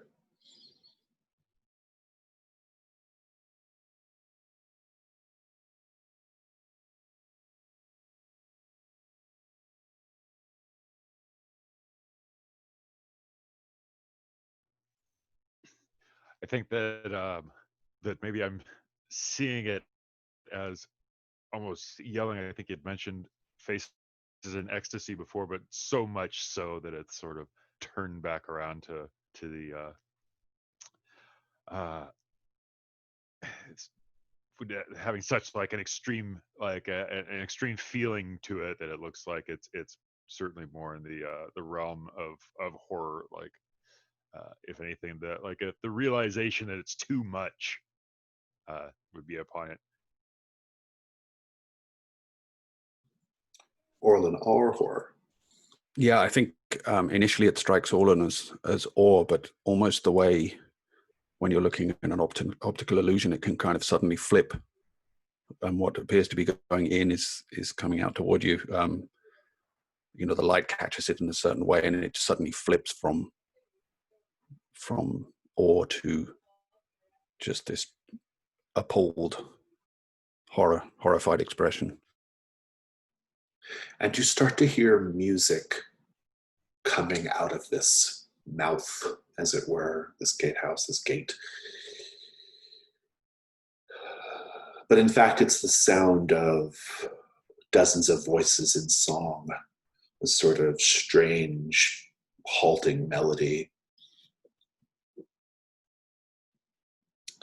And so passes ring 2. Let's go ahead and take a 5-minute break. We'll do ring 3. Getting through the gate is no problem. It pushes open easily. And that gate leads to a courtyard. And that courtyard leads to a pair of large double doors that lead into the interior of the palace. And I think the first thing you see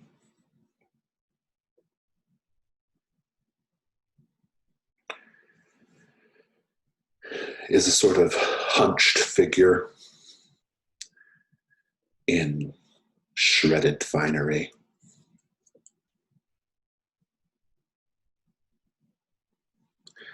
Sort of lingering there on the steps leading into the palace. And they look up at you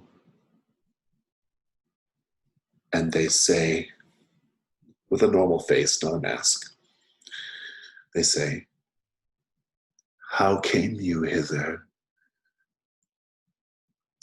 And then they slip inside the palace. And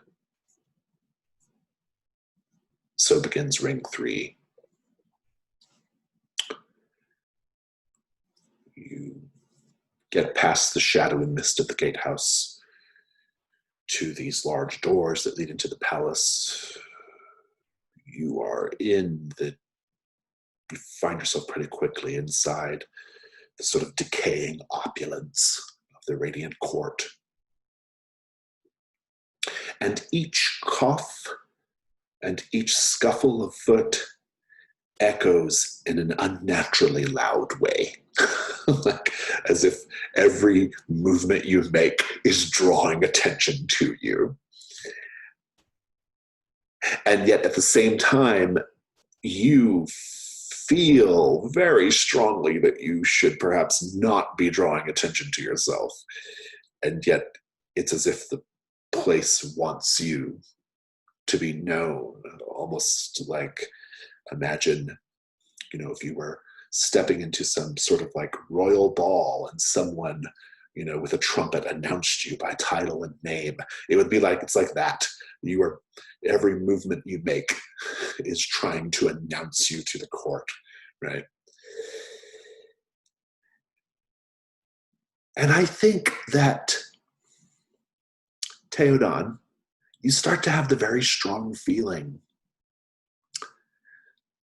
that Orlin is trying to deliberately attract the attention of the Radiant Court. Why do you think that is?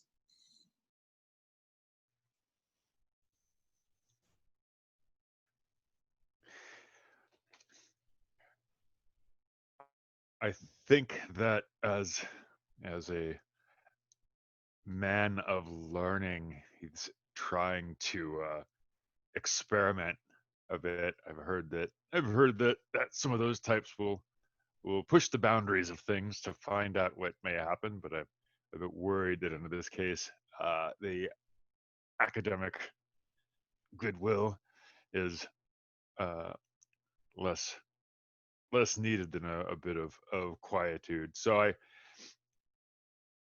think that he's trying to see if he could find out something within what he knows. Maybe he knows something that I don't, and he's trying to almost signal to them, but just to sort of experimentally see what will respond. Orlin, are you doing that, or is Teodon just making that up in his head?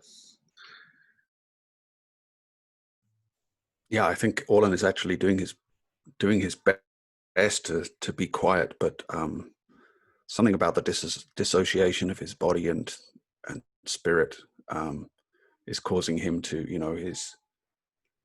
his movements are not 100% under control. He stumbles. He disturbs things in the space that they're in. So yeah, he's definitely making more noise than he intends to, but I don't think it's deliberate, no. Another question, Orlin. We know that people come to this place, or at least historically, they came to this place to leave tributes, to give tribute to the Radiant King. What terrible tribute to the Radiant King do you hope to return with?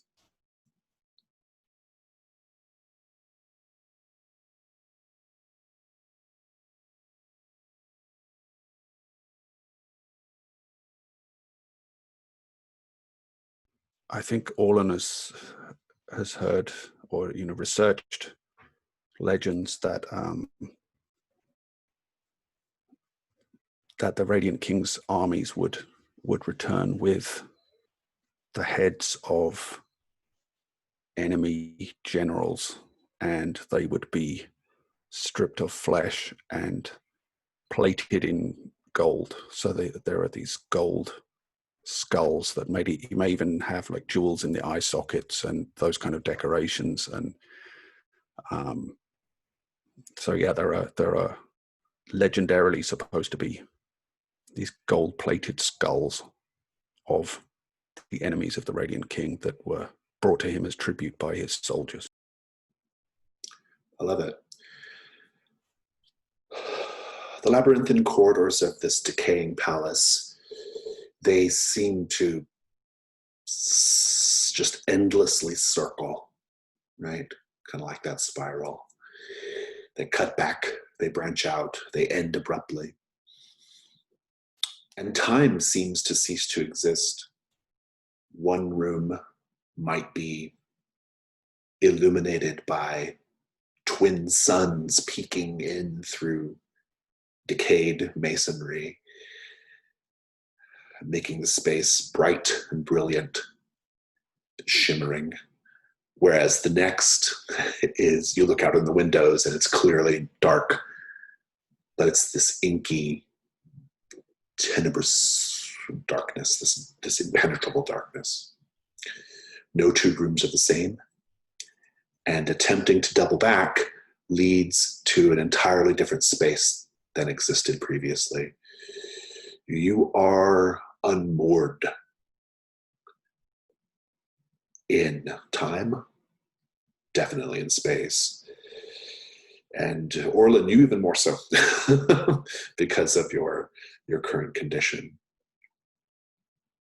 Although I think because of your current condition, you are able to peek behind the mask of this place in some way. You're able to see something of the truth of it. I'm curious what that is. I think that spiral motif plays into the architecture at a greater scale. And I think Orlin detects hints of that they are spiraling in toward something as they move. That they're their movements through the palace are kind of orbiting a center of some kind. Indeed.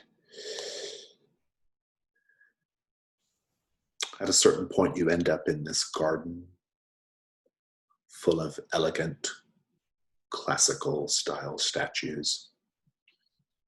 And the statues are choked in ivy, and they depict people in great pain and surprise and terror. And at another point, you find yourself in this moonlit courtyard of cracked cobblestone with pale ghost grass growing between the slabs, surrounding a shallow pool with a fountain in the middle. The fountain still flows. There's icy water sort of trickling into this pool. At the bottom of the pool, though, are coins. And if you pull the coins out, they bear unfamiliar faces. These are not the coins of your land.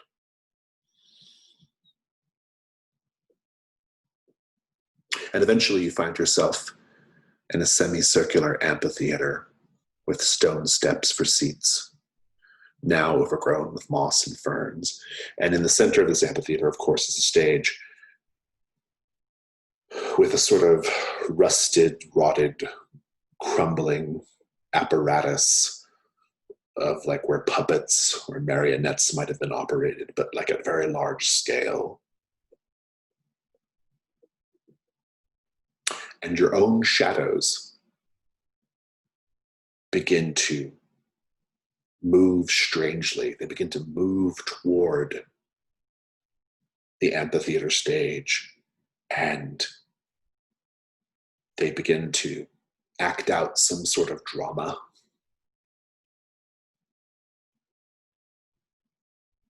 I want a ruin roll from you both. And depending on your result, we're going to talk about what the drama being played out is.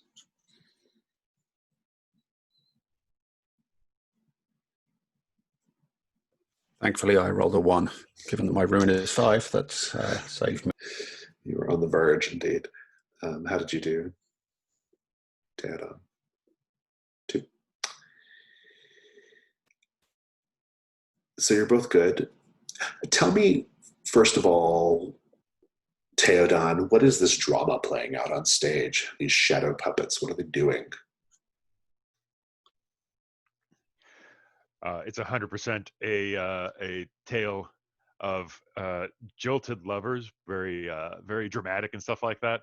Except oddly enough, instead of meeting back, one of them is like ravaged by creatures, by these low slung, sort of almost humanoid creatures, and just kind of taken off all of a sudden. Like it's other than it being shadows moving around, it's also very disconcerting in that it seemed like they were going to be coming together, and then this one just grabbed off, and then the one standing there and sort of slumps to the side and is just shown like gesturing towards the empty space where the rest of these were. And it just leaves off like that. It's still like moving, like it's supposed to be part of this play that's happening, but instead of the wild interest of a marionette sort of play, it's just doing that, and the light, whatever ambient light around, is almost like going over the scene, and so the shadows actually is fading just a little bit as it's doing this, and this is certainly making me concerned as I'm looking around like, oh, now what do we do? Orlin, what is Rhysea doing during this time?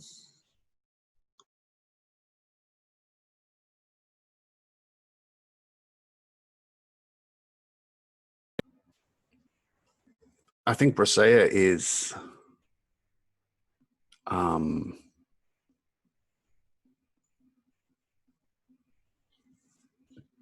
drifting toward the stage,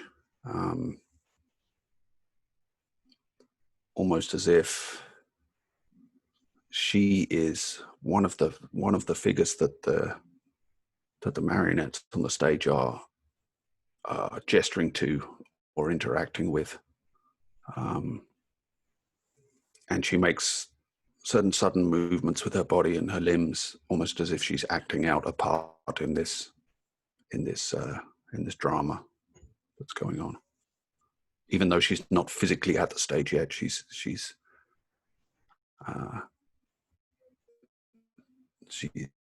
acting as though she were on her mark. I think you have an opportunity here, Orlin, to separate the two of you from Risea. If you do, I think that gives you a reduction roll for sure. But I'm curious if you take that opportunity. Yeah, I think so. I think I'm very suspicious of what this creature is that obviously Teodon thinks he knows, but I can see its true lack of a face, and I can, when he speaks to it, he seems to think it's responding, but I hear nothing.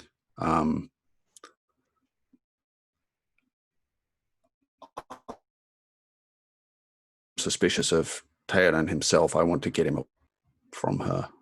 So, yeah, I think I'll turn to Teodon and say, I don't think what we seek is here. We should be gone from this place. I know not what those marionettes are, but it is disconcerting to me that they are moving and acting unbidden by anything living.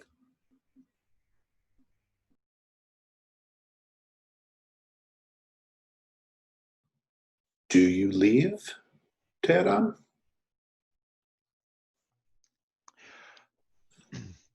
Yeah, I am kind of leaned towards the stage, and Orlin comes over and is saying this, and I say this place gives me a fear.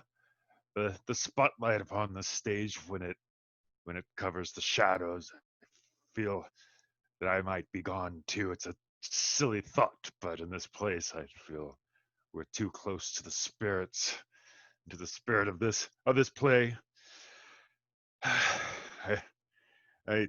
My heart hangs heavy again in my chest, where it makes me think that perhaps there isn't a way to get back. And yeah, we should leave.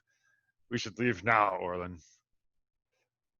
Let's move. And I start going like this, and I'm just kind of gesturing back, going, Rasea, let's be gone. But I don't want to speak too loud because I feel like I still remember this echoing thing, and I'm saying, Rasea, be along. At least there's some good that's come of this, and move out from the room. And I think trying that to keep my eye away from a. Yeah.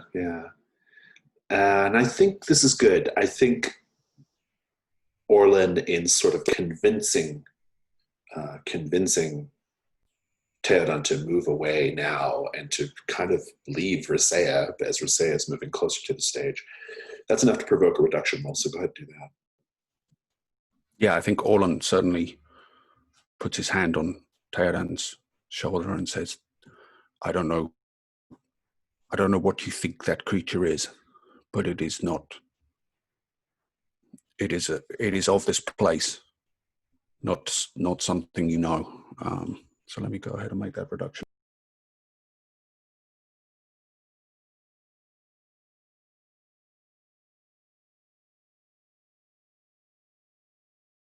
Looks like a 5. I rolled a 5. Yes, so I think it does not go down.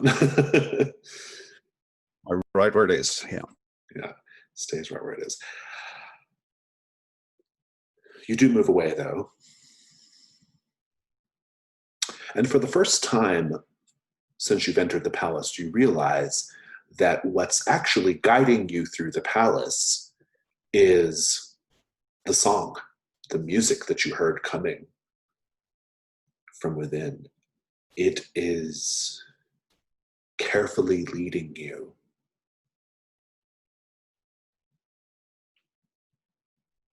to where you need to be. And at some point, you come into a room that is piled with treasures that are obviously intended for tribute to the Radiant King. And you see things from your native lands, historical things, modern things. I'm going to start with Teodon. Teodon, what do you see among the tributes that is a reminder of home and provokes those kinds of memories in you?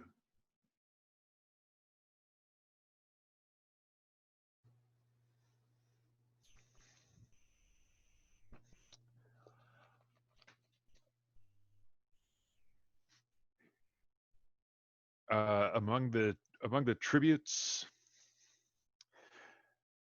are a strange, like a wagon but it's all gilt with silver and filigree and things like that, and on top of it is a bit of almost like an altar, but it's something that's moved through the streets during a festival time, and it's festooned with whatever treasure that these particular houses can put together, and they display them as they're going through these particular holiday times. And there's one that's either incredibly old or is made of materials that I don't recognize, but are clearly from where I'm from near Nagane. And it looks obviously from that spot, but strangely tarnished, or maybe made that way in a very weirdly or very slightly alien proportion to it. Like maybe different hands knew about it and had made it, and it's been brought here as tribute. Wonderful, thank you. Orlin, among the piles of tribute, you see one of these skulls, gilded, jeweled.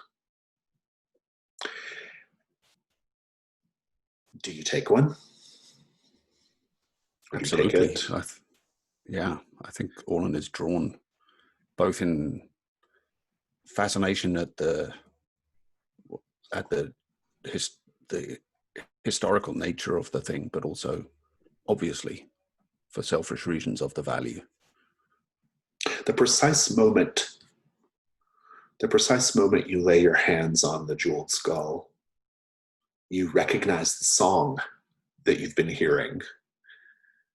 It's a song that's important to you, perhaps in the past or something. What is the song? I think it's a kind of a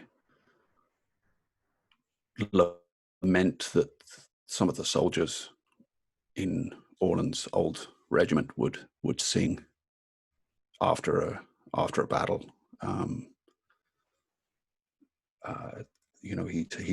He would have heard it drifting across the camp on the night before, and the night before an engagement, perhaps. Coming from the campfires of the various soldiers, it's kind of lament for the things the life they've left behind, the family they've left behind, that they may never see again. And so passes ring 3.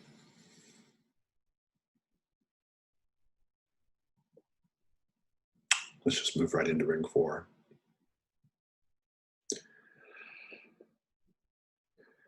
You find your feet unerringly leading you to this incalculably vast gilded hall. The brilliantly frescoed ceiling so high that to glance at it is to sort of induce a vertigo. And crowding the room are courtiers clad in riotous colors, jewel tones, purple, red, orange, Everything's just blazing and bright. There are fire dancers, sword swallowers, blade jugglers, charmers draped with coils of venomous serpents, musicians seemingly trapped forever, maintaining a frantic, ululating beat, tumblers performing dazzling feats of acrobatics.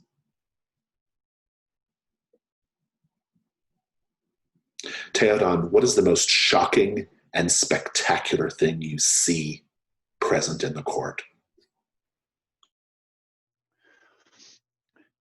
There's an acrobat with a sword, and the sword's on fire, riding some kind of thick-skinned unicorn-like creature, much larger and of a strange gray and yellow mottled colors, and she's doing some sort of like acrobatic routine, but with this sword on fire on this incredibly exotic creature that I'd heard about from like in the tavern somewhere, people talking about. I see this thing kind of go by, trumpeting in the middle of all these courtiers and everything, and minstrels and stuff. Orlin, as always, you are seeing something of the truth of this place behind the dazzling facade. What do you see?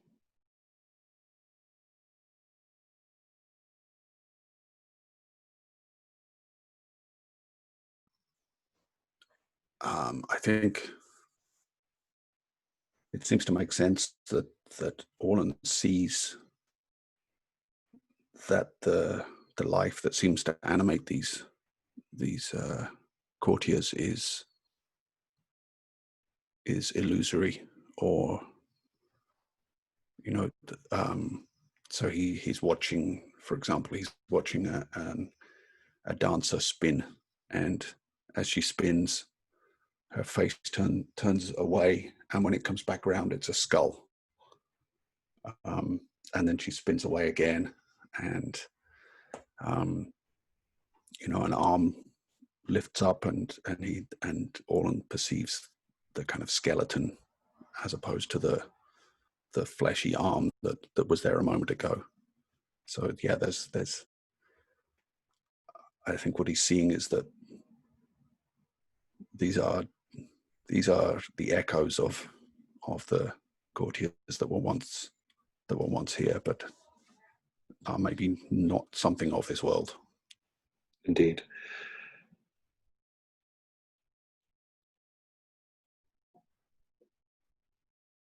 As you enter this hall, a deep, resonant gong sounds. And all at once, these revelers erupt into a sort of chaos. They become more twisted, more monstrous. Birds with sort of bodies of pure light start bursting forth from their robes, sort of illuminating the room in this wild glow. There are, now you see, little winged imps chained with silver and gold to listless naked petitioners as their sort of anchor, sort of ordering them about, Master Blaster style, right?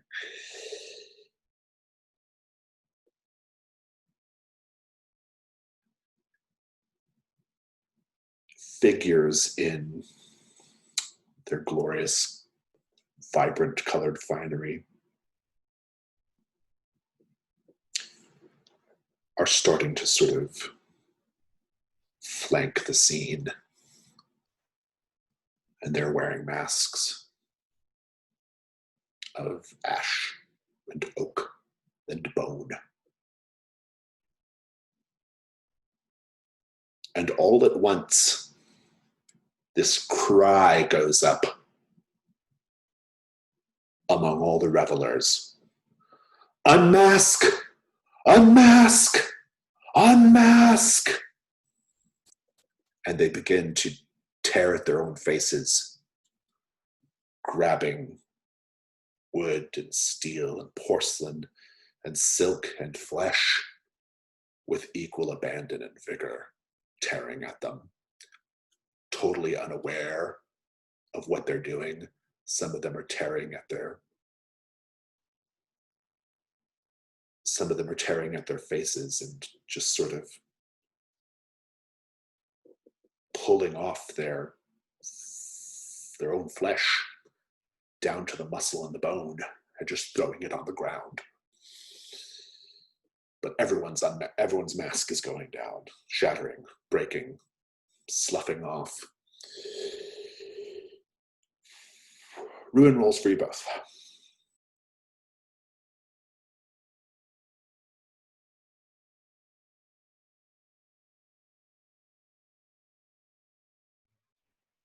I rolled a 6.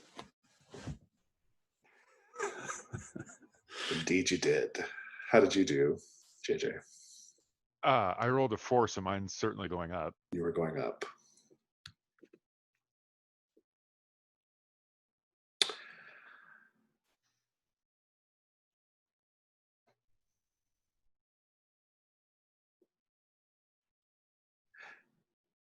Let's start with Teodon.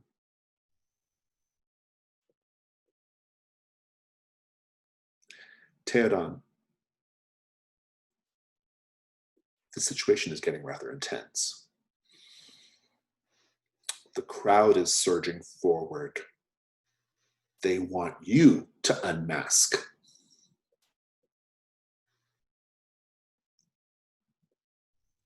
What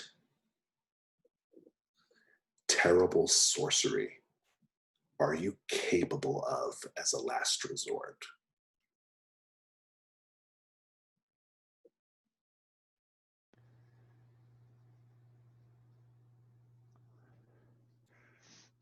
Think on it.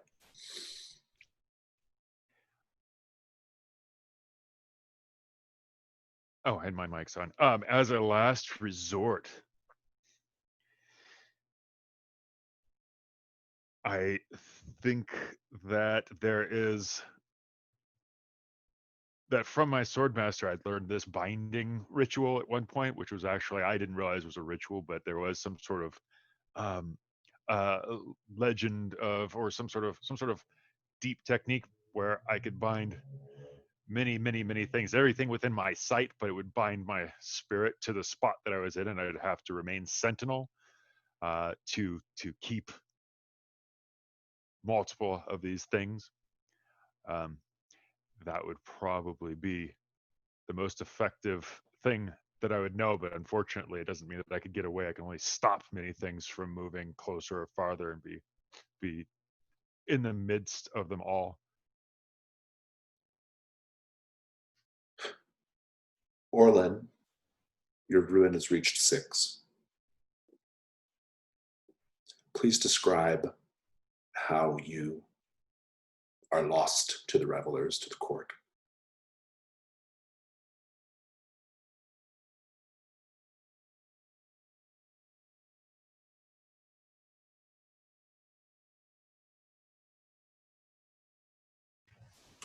I think as Orlan sees the courtiers coming toward Teodon, demanding to, or encouraging him to unmask, Orlan just thinks, yes, unmask. And he turns toward Teodon, and he pulls the knife the dagger he concealed earlier from the small of his back, and advances on Teodon. He is effectively now one with the crowd of courtiers. He's become one of them, his own. His spirit becomes further detached from his body and moves among these courtiers until you can no longer tell where the courtiers end and Orlan begins, or vice versa. And he joins the throng, advancing on Teodon. Good, thank you. Teodon, So you have to try to survive this in some way. You have sort of just state again like how this is going to go down. Like what is this going to look like? Because we're going to do a risk roll here, but I want to make sure I understand precisely what's happening in the scene. Trying to get away is a harder thing, seeing that I kind of framed myself into a corner. Well, yeah, but yeah, exactly. So I guess what do you hope to accomplish here? Actually, is and I felt like that my binding ritual was sort of a more of a dance like thing with my sword and everything, and actually really embracing the feeling of it is, if I could begin this in this spot, I would be the only one moving and having to continuously move doing this dance while everybody else that had been so frenetically moving around and doing these things and exploding out in light and are coming towards me and everything like that are still for a moment, and maybe just their masks falling away and clattering to the floor and that sort of thing. The rest of them are still, but I could see the masks sloughing off and bits breaking and things like that. But with this time, and it may take very, very, very long time where I'm becoming more and more tired, and I'm just to the edge of being able to do this thing. I'm doing this very complicated dance with the sword and moving around, and I'm examining around and finding just that one path that may lead me to an exit, between some of the figures, maybe directly through Orlin if I don't recognize him now, but see somebody with a knife that was where he was, maybe directly through him, having to cut just him down to get out of the way, anyways. But spending so much time, so like be completely exhausted. Oh, and maybe leave the sword behind where I'm like using it as part of this ritual, like almost as the wand, and I have to shatter it down so the view goes to the sword instead, just for this moment when everybody is sort of reanimated, and then I move as fast as I can through this one area that I've seen through while I was dancing the ritual. Good. And what could go wrong here, Rob?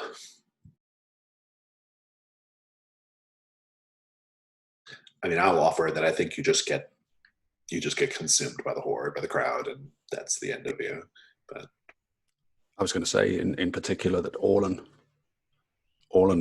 takes hold of you and brings this unmasks brings this dagger up to his head and tries to trace a circle around the edges of his face and take that face that he believes to be a mask off. Yeah, that would be a wonderfully grisly ending. Let's talk about your die pool here. I think you're between weapons, defense, and athletics. You're definitely getting a light die for your skills. Devil's Bargain.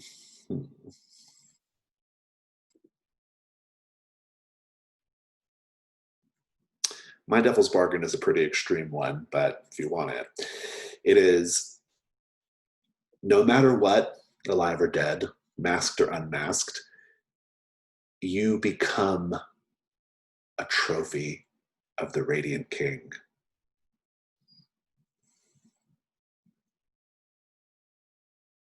Rob, do you have an offer?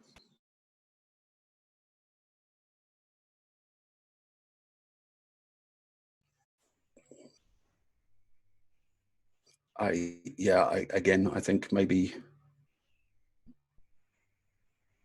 escape or not, Orlin follows Teodon. I like that too. JJ, what do you think?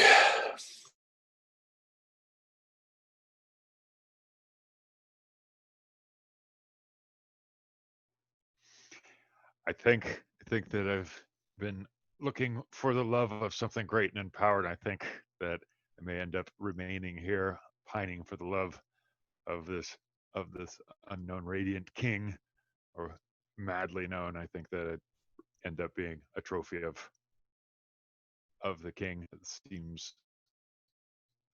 seems balancing. I don't think you're going to get out of risking your mind or body here. So I think you have 2 light dice and 1 dark die. Go for it.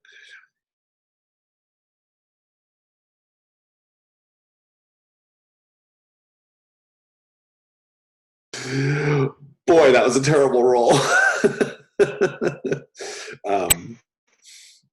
It was It is too dark, which is bad. It also means you're done.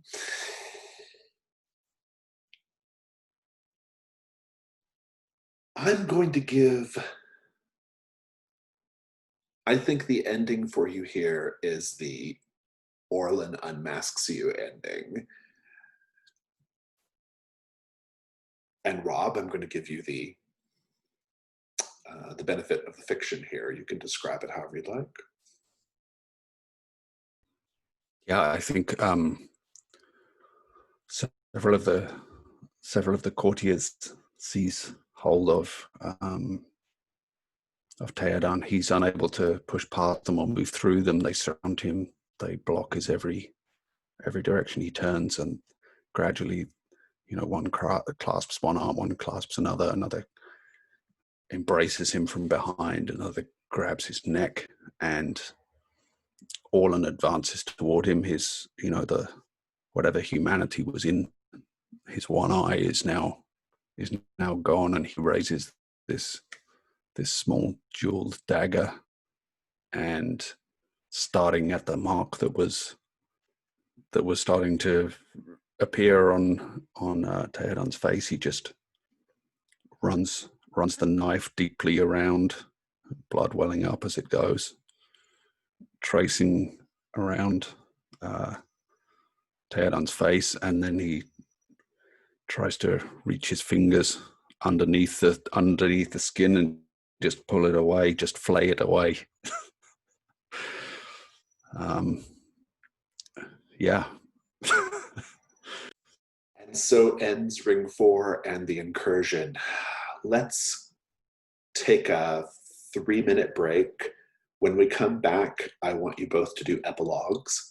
You can epilogue for your character. You can show any point in the future for your character, or you can show the world in the absence of your character, however you want to do it. But basically, just give us a little coda for your character. Do not implicate the other character, just focus on yourself. And so we'll come back in like 3 or 4 minutes and we'll do that. Epilogues. Whoever wants to go first, please do.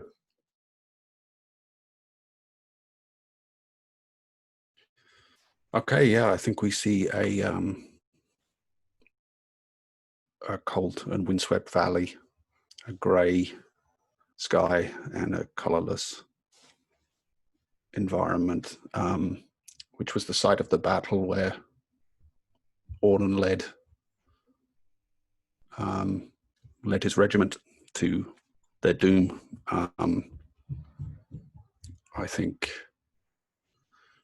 the historian we see overseeing this, the erection of a monument there, is the one who will write the history of this war. And history records that this once promising but untested officer ordered a doomed cavalry charge that resulted in a catastrophic defeat. History does not record what became of him, although rumor has it he was driven mad by his shame and just disappeared. Thank you. JJ? Yeah, I think that there's a scene at night with some sort of fireworks and fire and stuff like going like it's a festival, and up over on the hill there's a figure in a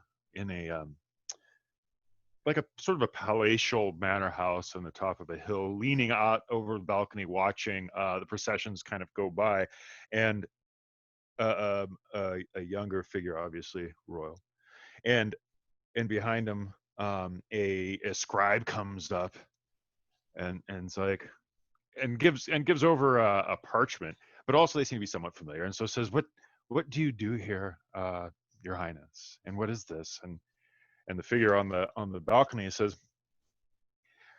says, well, this was something that I was looking for. It's a script of of a of an orphan that I knew, and it took some time to dig forth the house that he was from. It turns he was from an old house that doesn't hear anymore, but has lines that give him a right to step into the courts.